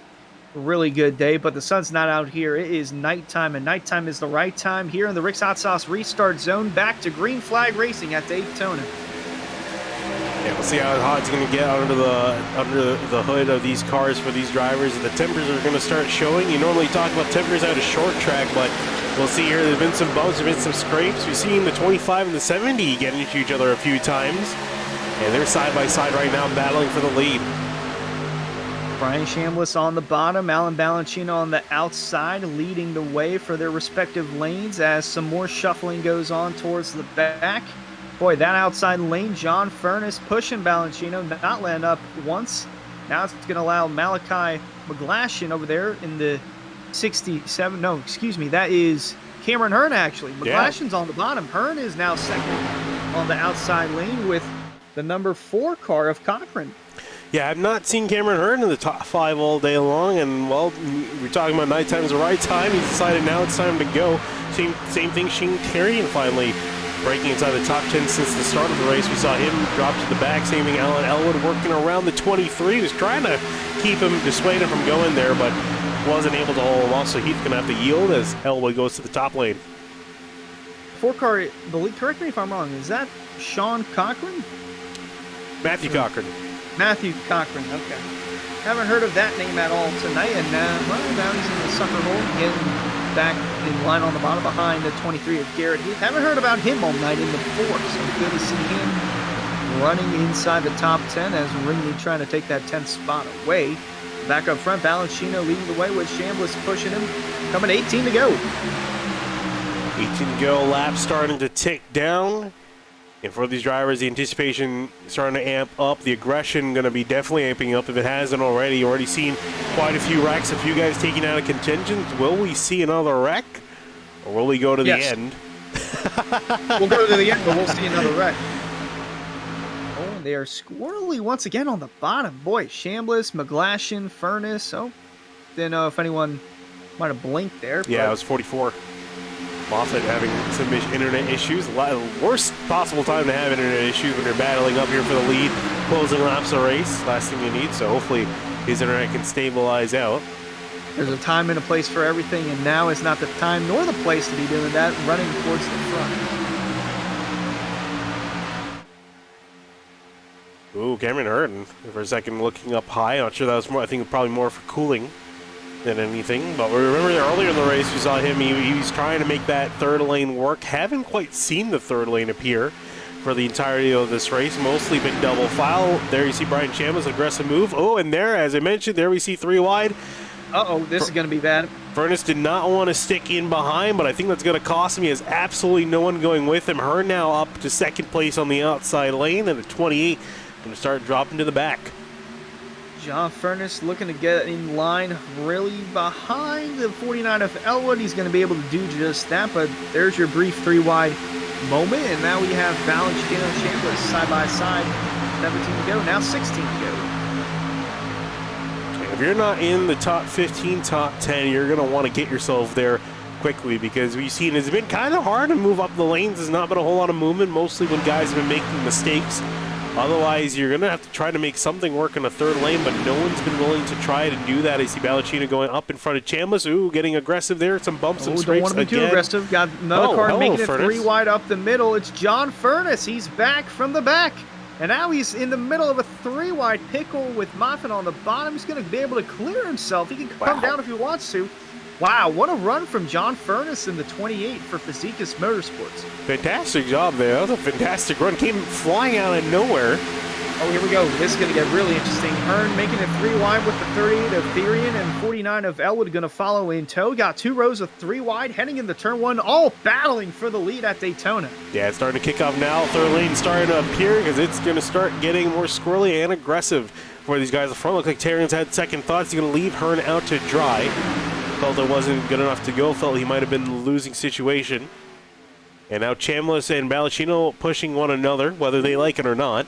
Looks like Elwood's going to allow the 67 back in line. And Malachi McGlashan, another driver for Fizikis Motorsports, being pushed by fellow teammate John Furness over there in the 28. So good showing for Fizikis Motorsports tonight. Yeah, look where the 74 started, only back to 30th. Now up in the lead. Still battling it forward. It's been a long night for the 74. We get himself up here. We're finally here where it counts.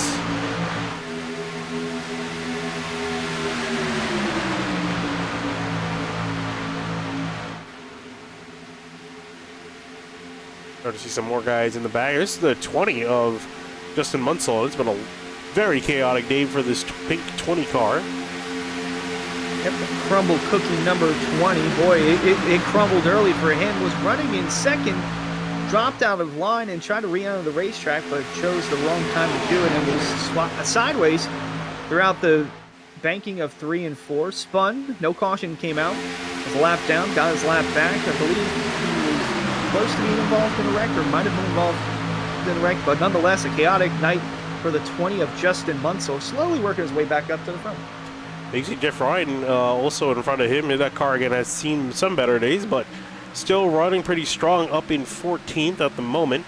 And in behind them, Tommy Ryan, 99, sitting right in behind. So those guys still doing okay at the moment. Lap car on the bottom. Yep, lap car moving down, letting the leaders go, and it's a 1-2 brigade being led by Fizikis Motorsports drivers Malachi McGlashan and John Furness. Alan Balacino getting a push from Brian Chambliss in the 25. Looking to get a run off the corner here, trying to get a toe in. It's going to be a side draft battle. McGlashan leads that time by, but here comes Balacino on the outside. Yeah, it didn't really look like it was winning out for a moment, but it looks like they've kind of died out. That seems kind of died out. Now here comes the outside in again. And I'm curious though, for Ernest, he seems like he's not. He's just kind of going where he needs to. So he's not gonna be letting an opportunity pass him. Curious, you think he may go 3 wide for the lead? When we see 3 wide, it will be from the Elwood guys. It will be from Therian, Hearn, and Alan Elwood. Those 3 have worked together. Mostly Hearn and Therian have worked together. Elwood let the 67 of Hearn back in line, so it wouldn't surprise me if those 3, if they have a big enough run, they jump up and take their opportunity at the lead. At the line, 11 laps to go. Lap car up the road. Oh, and as we were talking about 3 wide there, Chandler's getting pushed out of lane. Tyrion saw the gap and went for it. And now Chandler's going to be thrown out to the back. Yeah, now watch for this outside lane to get a big run here with Balancino now being, well, screw that. He just said screw that. Tyrion now making it 3 wide, and look who's joining him. The 67 of Hearn and the 49 of Alan Elwood. They saw their opportunity, and they seized the most of it. Still in a tight 3 wide pickle there. Balancino, if he wants to. Oh, they're going to be 4 wide. Whoa, oh, and they're wrecking in the back. There they go in the back. It's the... Damn. Got a massive crash here as the caution comes out. It's the 4th yellow of the night. That's the 20 of Justin Munsell. Looks like the 37 of Jeff Ryan coming in there. But boy, oh boy, that lap car really changed everything. Yeah, we've been scared of the lap cars all throughout Speed Weeks, and this is kind of a reason as to why. We're taking a look at, again, what happened off of turn 4. The 56 checking up, trying to avoid. Oh, actually, that car got on the wall up there. I'm not sure if that was Dawson Miller in the 56 or not, but one car got on the wall, and that started to check up everything on the outside. I believe it was what led to the 56. I'm not sure who that was. 56. It would be Dawson Miller in the 56. The black and red black and red car on the outside. That was Dawson Miller in the 56 car. Right on board with it. Yeah, see what happened. His point of view. I think he might have been looking to go high. Yeah, oh yeah, because the 25 started slowing down in front of him. He went high, and then it all started kicking off in behind him. Yeah, it was just a checkup effect there on the outside. Not much you can do there. Save from the 37 of Jeff Ryan, one of the faster cars of the day. Yeah, already seen this car involved in the incident, looking to try to see what he can do. Gets a big hit from behind, hits his teammate, 99, and around they go. Oh. A few big hits as this is still sorting out. And that did bring out our 4th caution of the night. So for those that bet the under on cautions, this is, you're not sitting pretty comfy right now. You're worried. And there's still 9 laps left. There's going to be about 7 or 6 to go. Look at the 29. It's like so the twisted sister. Chris Rabel, the 29 for Keeping It Real Esports, looked like he was crab walking there. Oh yeah. What happens when the toe in length gets squirrely? How about this? Malachi McGlashan running in second. Shane Therian with that run took the lead. Cameron Hearn pushing Alan Elwood as well, but they're not going to be in. They're not going to be bunched up like that because Elwood's in 6th, so he's going to have to restart on the outside lane. 38 and 67 are going to restart most likely on the same lane. And that's going to make things interesting. Although there are teammates running 2nd and 4th right now. Malachi McGlashan 2nd and John Furness 4th. Oh, man, well, there is still so much left to be settled. It's shaping up to be an exciting finish here at Daytona to kick off Season 3 for the Area Lodgebox Series for the Daytona 240. Hunter Sleppy and Finian DeCuna in the booth. And Finian, it has been a chaotic one towards the end of this. Yeah, it really has. I'm kind of curious. So, I mean, obviously we're up to 4 cautions. The bet is 4.5. We get the other. So we're on the verge of making some people very happy, some people very unhappy, whether or not we get a caution. I think you said you were on the over, right? You bet over? I was on the over. Me and Jake were on the over. We're going to look back in the chat. There were a lot of people placing their bets. Yeah, so how did most people go, under or over or mixed? Looking back right now, Jake put 750 channel points down and put 500 for the over. Looks like we had at least one that bet under, another one for the over. Another one for the over. Seems like most went over. Okay. So a lot of people are kind of hoping and cheering. I'm sure you're involved. I was going to ask you whether you think we're going to get another caution. I feel like you're probably going to want another caution to come out. Not necessarily want another caution. It just seems like another caution is going to come out. Yeah. Towards the end of this, we're going to get the green flag with 7 to go, and it's got to be go mode for these guys that are running back in 5th and 10th and 15th. You got to be in go mode because you cannot sit around and wait for something to happen. You have to make moves to get up towards the front, and unfortunately, some of those moves are going to result in the mess that you're trying to not be a part of.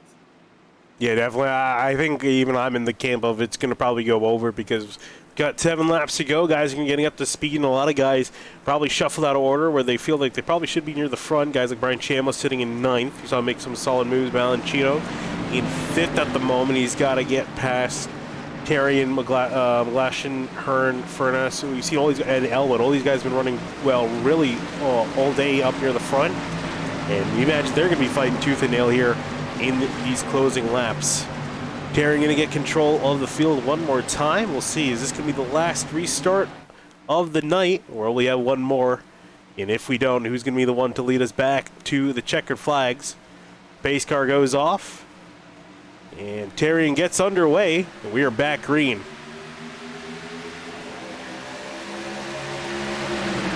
Right behind Elwood, there's a little bit of a stack up there. I believe that's Jeremy Ringling at 41. Not getting up to speed quite yet. Got the 23 Garrett Heath pushing him.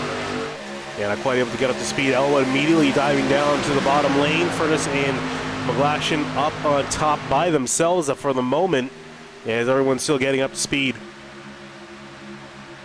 Oh, and Elwood jumping back up to the top lane.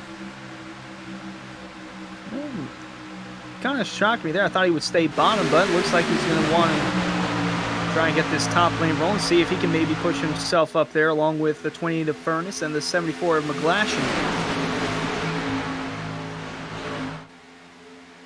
Let's see what these guys are going to do here. 6 laps to go. Laps winding down.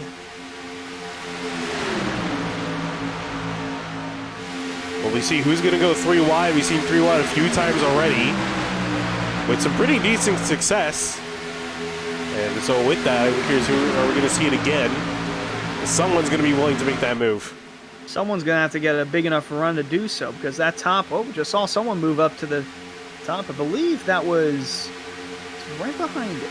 No, that might have been, no, not Moffitt. Yeah, Elwood and Chambliss, I think, were both having some thoughts about going up there. But there it is. It was Chambliss. Chambliss moved up, had a nice run there. So it looks like we might get some sort of organization here for the top, but it's about 4 or 5 cars on that bottom. Actually, 4 and 4 side by side, 5 laps to go. The lanes on both ends are not built up like I kind of expected it to be. Yeah, it seems like more guys are actually near the top lane, at least a little further on back. About 5 rows strong, and then a little bit mixed in behind. And a bit of separation back, too. There's a second pack of cars, I think, of guys trying to get up to speed, guys with damage. So kind of spreading out the field a little bit at the moment. How about Bryce Senezak? I haven't really talked about a whole lot about him. Just seeing him appear, and then behind him is Colin Fambro and Hunter Collier, because all these guys have been pretty much out of the running for most of this race. And here they are inside the top 15, trying to make something happen late in the game. Going up near the top. We got some moves being made. 3 wide. There you go. Alan Elwood being pushed by the 4. That's not the 4, excuse me. That is Chambliss. Oh, and some more guys willing to join them. I was going to say, I feel like they need at least a 3rd or 4th car to make something kind of happen or start to happen. Looks like they're still losing some steam, though, as 74, 28, 70 pushing in that middle lane. Terry and Hearn. Gonna get tight. And 44 Moffitt trying to push on the bottom. Everyone making some last-second gains, some last-second pushes here. That outside lane gaining some momentum. Yeah, it's going to get really the 28 tight now. turn in the midfield. Big wreck. Caution out with 3 laps to go. Oh, huge wreck. There they go. They are all piling in. Got cars spinning, tipping, flipping. Everything under the sun. Oh, man. And the second big one of the night. This one's taking out a lot of big competitors and big names for the night. Chambliss looking to be out of it. We saw also Balashino involved in that furnace. All the guys in the middle and top lane taking the worst hits. Try to see what on earth happened there. Just a bad bump. Our Simrat Market replay. Bad bump from Balashino, and boy, look at some of these cars getting up in the air. Yeah, a lot of just big hits. Everyone piling at a huge rate of speed. Everyone nose to tail there. Take a look off the nose of Chambliss, right on board with him. He's kind of got nowhere to go right here. Oh. Oh, we did have one going upside down. That was Bryce Senesac in the 09. Find where John Furtis is. There we go. John Furtis in the middle of this is pushing the 74. Pushing his teammate up, Malachi McGlashan. These two had great chemistry in the second half of the night's race. And just a bad bump right here from Balashino into him. Got him squirrely, and around he went. And watch the 09. Oh, cut away, but the 09 goes upside down. Right on board with the 09. Go for his crazy tumble. Right, so it's like just as we were talking about him getting the middle of all this, he actually almost avoided most of it. Just last second getting up and over. 2 times for 09 of Bryce Senesac. You call him Mr. 2-time now for going upside down twice. Yeah, that was the Simrap Market replay there, giving you a view of the 5th caution. So there we go. We're over that hump. So everyone who voted over on the Twitch chat, they're going to be very happy people, because I'm sure a lot of the drivers are not going to be very happy, especially the guys running near the front. So many wreck race cars. Yes.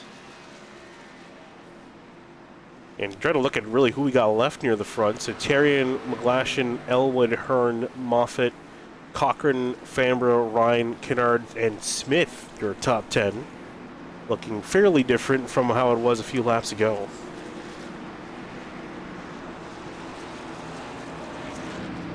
So, I mean, I guess, well, with this, and this is also, I want to confirm to you, this is also going to be our one attempt at a green-white checkered. Yes, this will be our only attempt at a green-white checker. Now, for those that are new to Area iRacing, we only get one attempt at a green-white checker, and that only occurs if inside of 5 laps to go, we get a caution, or inside of 4 laps to go. Get a caution, and then the caution laps exceed the scheduled race distance, in this case 95 laps, so we might have 96, 97 at the end of this one, but only get one attempt at a green-white checker, and if we make it back to the white without incident, the race will end with the checkered flag. But if we get a wreck that occurs anywhere in turn 1 or 2, 3 or 4, and the caution comes out before the leaders take the white flag, then that will be the end of the race, and we'll just go to the moment of caution that came out to determine the winner and the rest of the field results. I gotta say, I'm really glad that iRacing's always kept the race it back to the line after the white flag comes out, because it's sim race, so you don't really have to worry about safety like you do in real life. So you don't have to worry about the caution coming out, and you just get these absolutely crazy finishes, which turn into brawls pretty much. And I think actually all of our finishes this week have been green-white checkers, if I'm not mistaken. It was for Cup trucks. I'm not 100% sure. Trucks, it definitely was. Trucks is pretty wild. So then it was both. So yeah, and all of them have had wrecks in the last on the last lap. Several wrecks across the last lap, and I have a sneaking suspicion this is going to be nothing less than that. So we'll see who emerges from the smoke here. We got 5 more miles to decide the winner of the Daytona 240 here. It's going to come very quickly. It'll either be coming to the green or coming to a caution. We'll see who will win it either way. Many guys near the front. I would say, honestly, anyone in the top 6 or 8 pretty much deserves to win this race from being up here, battling their way hard throughout the night, avoiding all the incidents, and getting themselves where they need to be at this point in time. Pace car is going to make the final turn on the pit lane, at least for the race. If we see it come back out, race will be over, but we'll see if these guys can race it back to the line. Terrian in control of the field one more time for the final restart in the Rick's Hot Sauce restart zone, and we are back green. Oh, and see the Malachi. 74 getting down to the inside immediately, trying to build up speed. Yeah, this is going to be an interesting one here. Malachi McGlashan has Cameron Hearn pushing him now. Will Hearn go with the 74 if he goes They're to going to make have a move? to. Oh, and it looks like Hearn's going to leave him. Out. He's going to leave him out. Those three have been working together all night long, Therian, Elwood, and Hearn, and they're going to stay working together, running 1, 2, 3 right now. Now, at what point are they going to stop working together? They're going to stop working together at some point. If the other two want to win this race, Elwood and Hearn, will see how well they're going to continue to work together. Oh, and a caution out in the back, and the race is over. Kennard Bit of a spun around. anticlimactic way to end the race, but that does conclude the race. And boy, we had more cars going up in the air towards the back. Taking a look at the 6, started somewhere. This is right in behind the leaders, so it wasn't too far back. Oh, getting a turn off the 27 of Beckner just as they're approaching turn 3, and the rest of the field barreling in the 5. It actually looked like, I thought there was more cars involved. Looks like everyone else was able to navigate around there. That's the 5 of Garrett Graham going up in the air.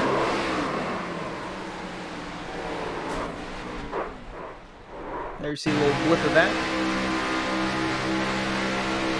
Trying to see if we're going to get Beckner's point of view. There he is. Going to find him in the order.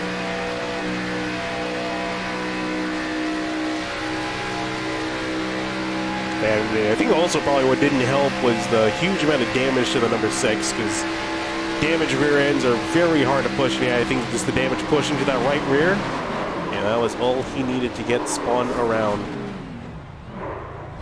That's the 6 of Stephen Kennard, part of Expert Racing Esports. Seemed like he was going to have a solid finish for the night. And now the field comes, and taking the checkered flag under yellow conditions, that's Shane Therian in the 38. He wins the Lodgebox season opener at Daytona. Yeah, very solidly earned win indeed. I'm sure the guys in behind do a little bit of a hip check there.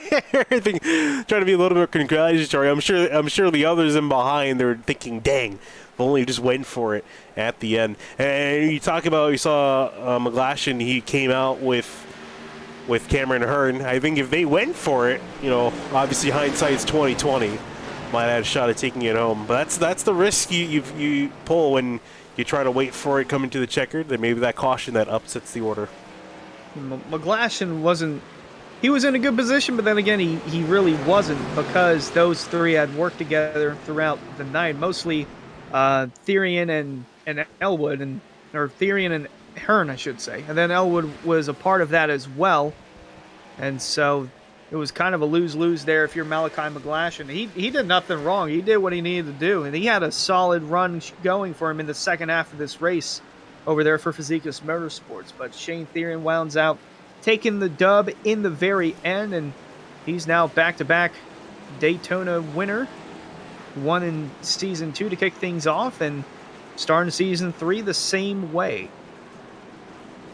Yeah, best way to start the season off is always with a win. For Therian getting the job done, as you mentioned, getting it done twice in a row in both season openers. And I'm sure he's going to be a happy man and going to celebrate it here by burning it down. Got a nice purple Simrat Market paint scheme. And there he goes, celebrating in the grass. Going to continue to do so on the front stretch. What a way to kick things off for Sky Motorsports.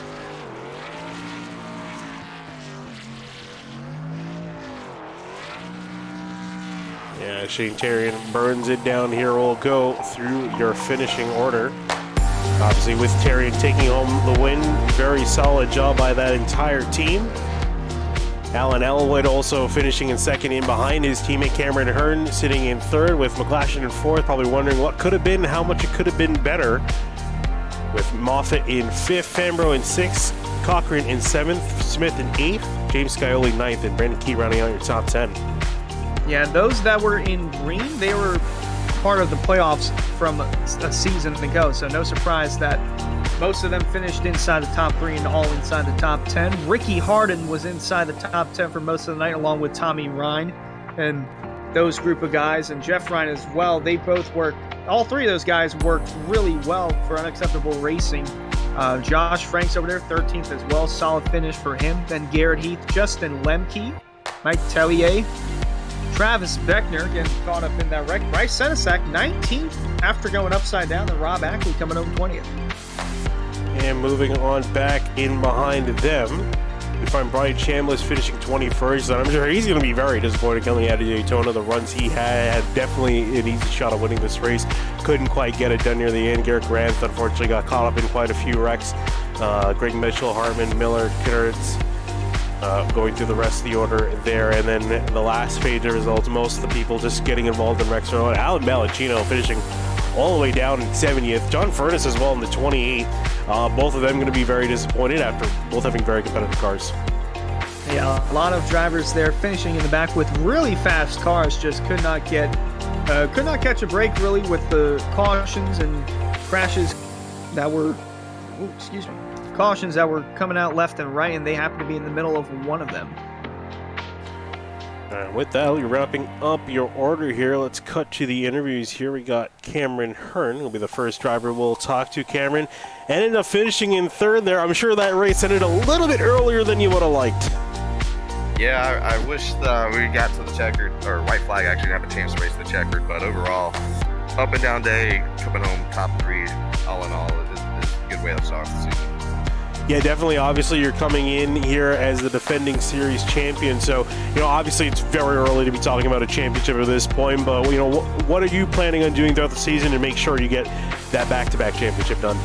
Just consistency, trying to get bonus points to make it to the playoffs and carry those and have a couple, I won't say easy races, but I know you have some points to fall back on if something happens. But we have a crazy schedule. We got road courses, short tracks, speedways, a little bit of everything, which is what you want to see. And also, good for the team. David Wise started racing, give points night for them. Indeed, Cameron. Well, Cameron, congrats on your third place finish. I'm sure it was not exactly what you hoped for, but congratulations nonetheless.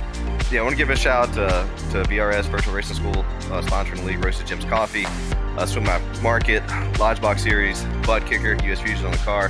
Hi, Mom and Dad. I don't know if you're still up. It's kind of late, 11 o'clock. You might be asleep, Dad, but Mom's probably up. But hey, guys, and appreciate you guys on the broadcast. SimTV is awesome. Well, Cameron, thanks for talking to us. Moving on next to Alan Elwood. And Cameron, as I mentioned to Cameron Hearn, I'm sure Alan ended a little bit earlier than you're liking. Of course, obviously your teammate won the race, so you can't be too upset with that. No. I didn't really mind the early caution because it kind of took the drama out of it and secured the 1-2. So, you can't win them all. But I'm happy that Shane got, back-to-back in the Xfinity car. So that's awesome, and couldn't ask for a better start to the season. Yeah, and sure. I mean, obviously with a long season ahead, a new calendar, any races you're particularly looking forward to? Is getting some early victories on in the season? I'm really looking forward to next week. I do like that we have, seems like an abundance of short tracks to kind of start the season. We got Rockingham, Iowa, Lucas Oil. Got my home race literally 40 minutes from my house, mid-Ohio. The schedule of the season is really rock solid, and I'm looking forward to a lot of the races that we got coming up. Well, thanks for talking to us. Congrats. Obviously it wasn't the win, but congrats on your second place finish. Appreciate it, guys, and just want to give a quick shout out to Simrap Markets. Appreciate them coming on board to our team, Sky Motorsports, this season, and look forward to the rest of the season. Thanks, guys. With that, we'll go to our race winner. Shane, you managed to do it last season, and you managed to do it this season yet again here for the Lodgebox Series. You came home the winner, and I'm sure the caution coming out, I mentioned to the other two, I'm sure they were disappointed it came out a little bit early, but for you, I'm sure it was a sigh of relief. Oh, it was great. I was actually hoping for that. Man, it's just, I don't even know how I even got up here. We messed up pit roads. I went down pit road and went a wreck, and the caution didn't come out, and I don't even know. It's just the seas kept parting on my way to the front. Yeah, I was going to ask really, how did you guys manage to go to the front? Because we saw you were up there in the front early on, you dropped back, and then slowly but surely you moved your way up. So, how did you manage to get that done? Well, I noticed a lot of guys off the corners are drifting high. So I would just kind of back up the entry and then get the run off. So when they drift up high, I would just take them in the middle. And I just kept doing that. And I had Cam behind me. And then the real goal was getting rid of the 70 because he was blocking and trying to control the lines like crazy tonight. And once I got behind him, I was like, yeah, I'm going around. And then Cam followed me, luckily, and then Alan got up there. So I don't know, it's just all about timing. I'm really good at super speedway racing. So if you got some good guys that have awareness and hold their lines, it's very, very fun and to make moves like that. Well, Shane, definitely proved that you're really good at super speedway racing, obviously taking home the win in last season's opener and this season's opener. So, Shane, congrats on that. Yeah, thank you. All right, and with that, we'll be wrapping up interviews here from Daytona. And Hunter definitely was a wild one all the way on through. Very calm in the beginning, followed by a very torrential storm, I would say, after. Yeah, there was a lot going on there at the very end. Kind of a mellow first half, but once the second half of the race kicked in and you knew that it was go time, drivers made some moves and some bumps that were a bit questionable and were going to result in some pretty nasty incidents, and we saw that at the very end. Never like to see it end under yellow. Like to see it go. Like to see the drivers have a shot at the last lap to do so. Saw that in the Truck Series and for the Cup Series. But nonetheless, congrats to Shane Therian and Sky Motorsports for kicking off the season with a victory. And like Alan mentioned, we're going to Rockingham next week. I'm really looking forward to seeing how that one turns out for the Lodgebox Series. And we'll be back live on the Area iRacing Twitch channel and on SimTV next Monday, where the Cup Series, they'll be going to Chicagoland. And that'll be interesting with how well the next-gen cars work on the mile and a halves. See how that turns out. And then mentioned Tuesday night, the Truck Series. They'll also be going to Rockingham. And then a week from now, the Lodgebox Series will also be taken on the Rock.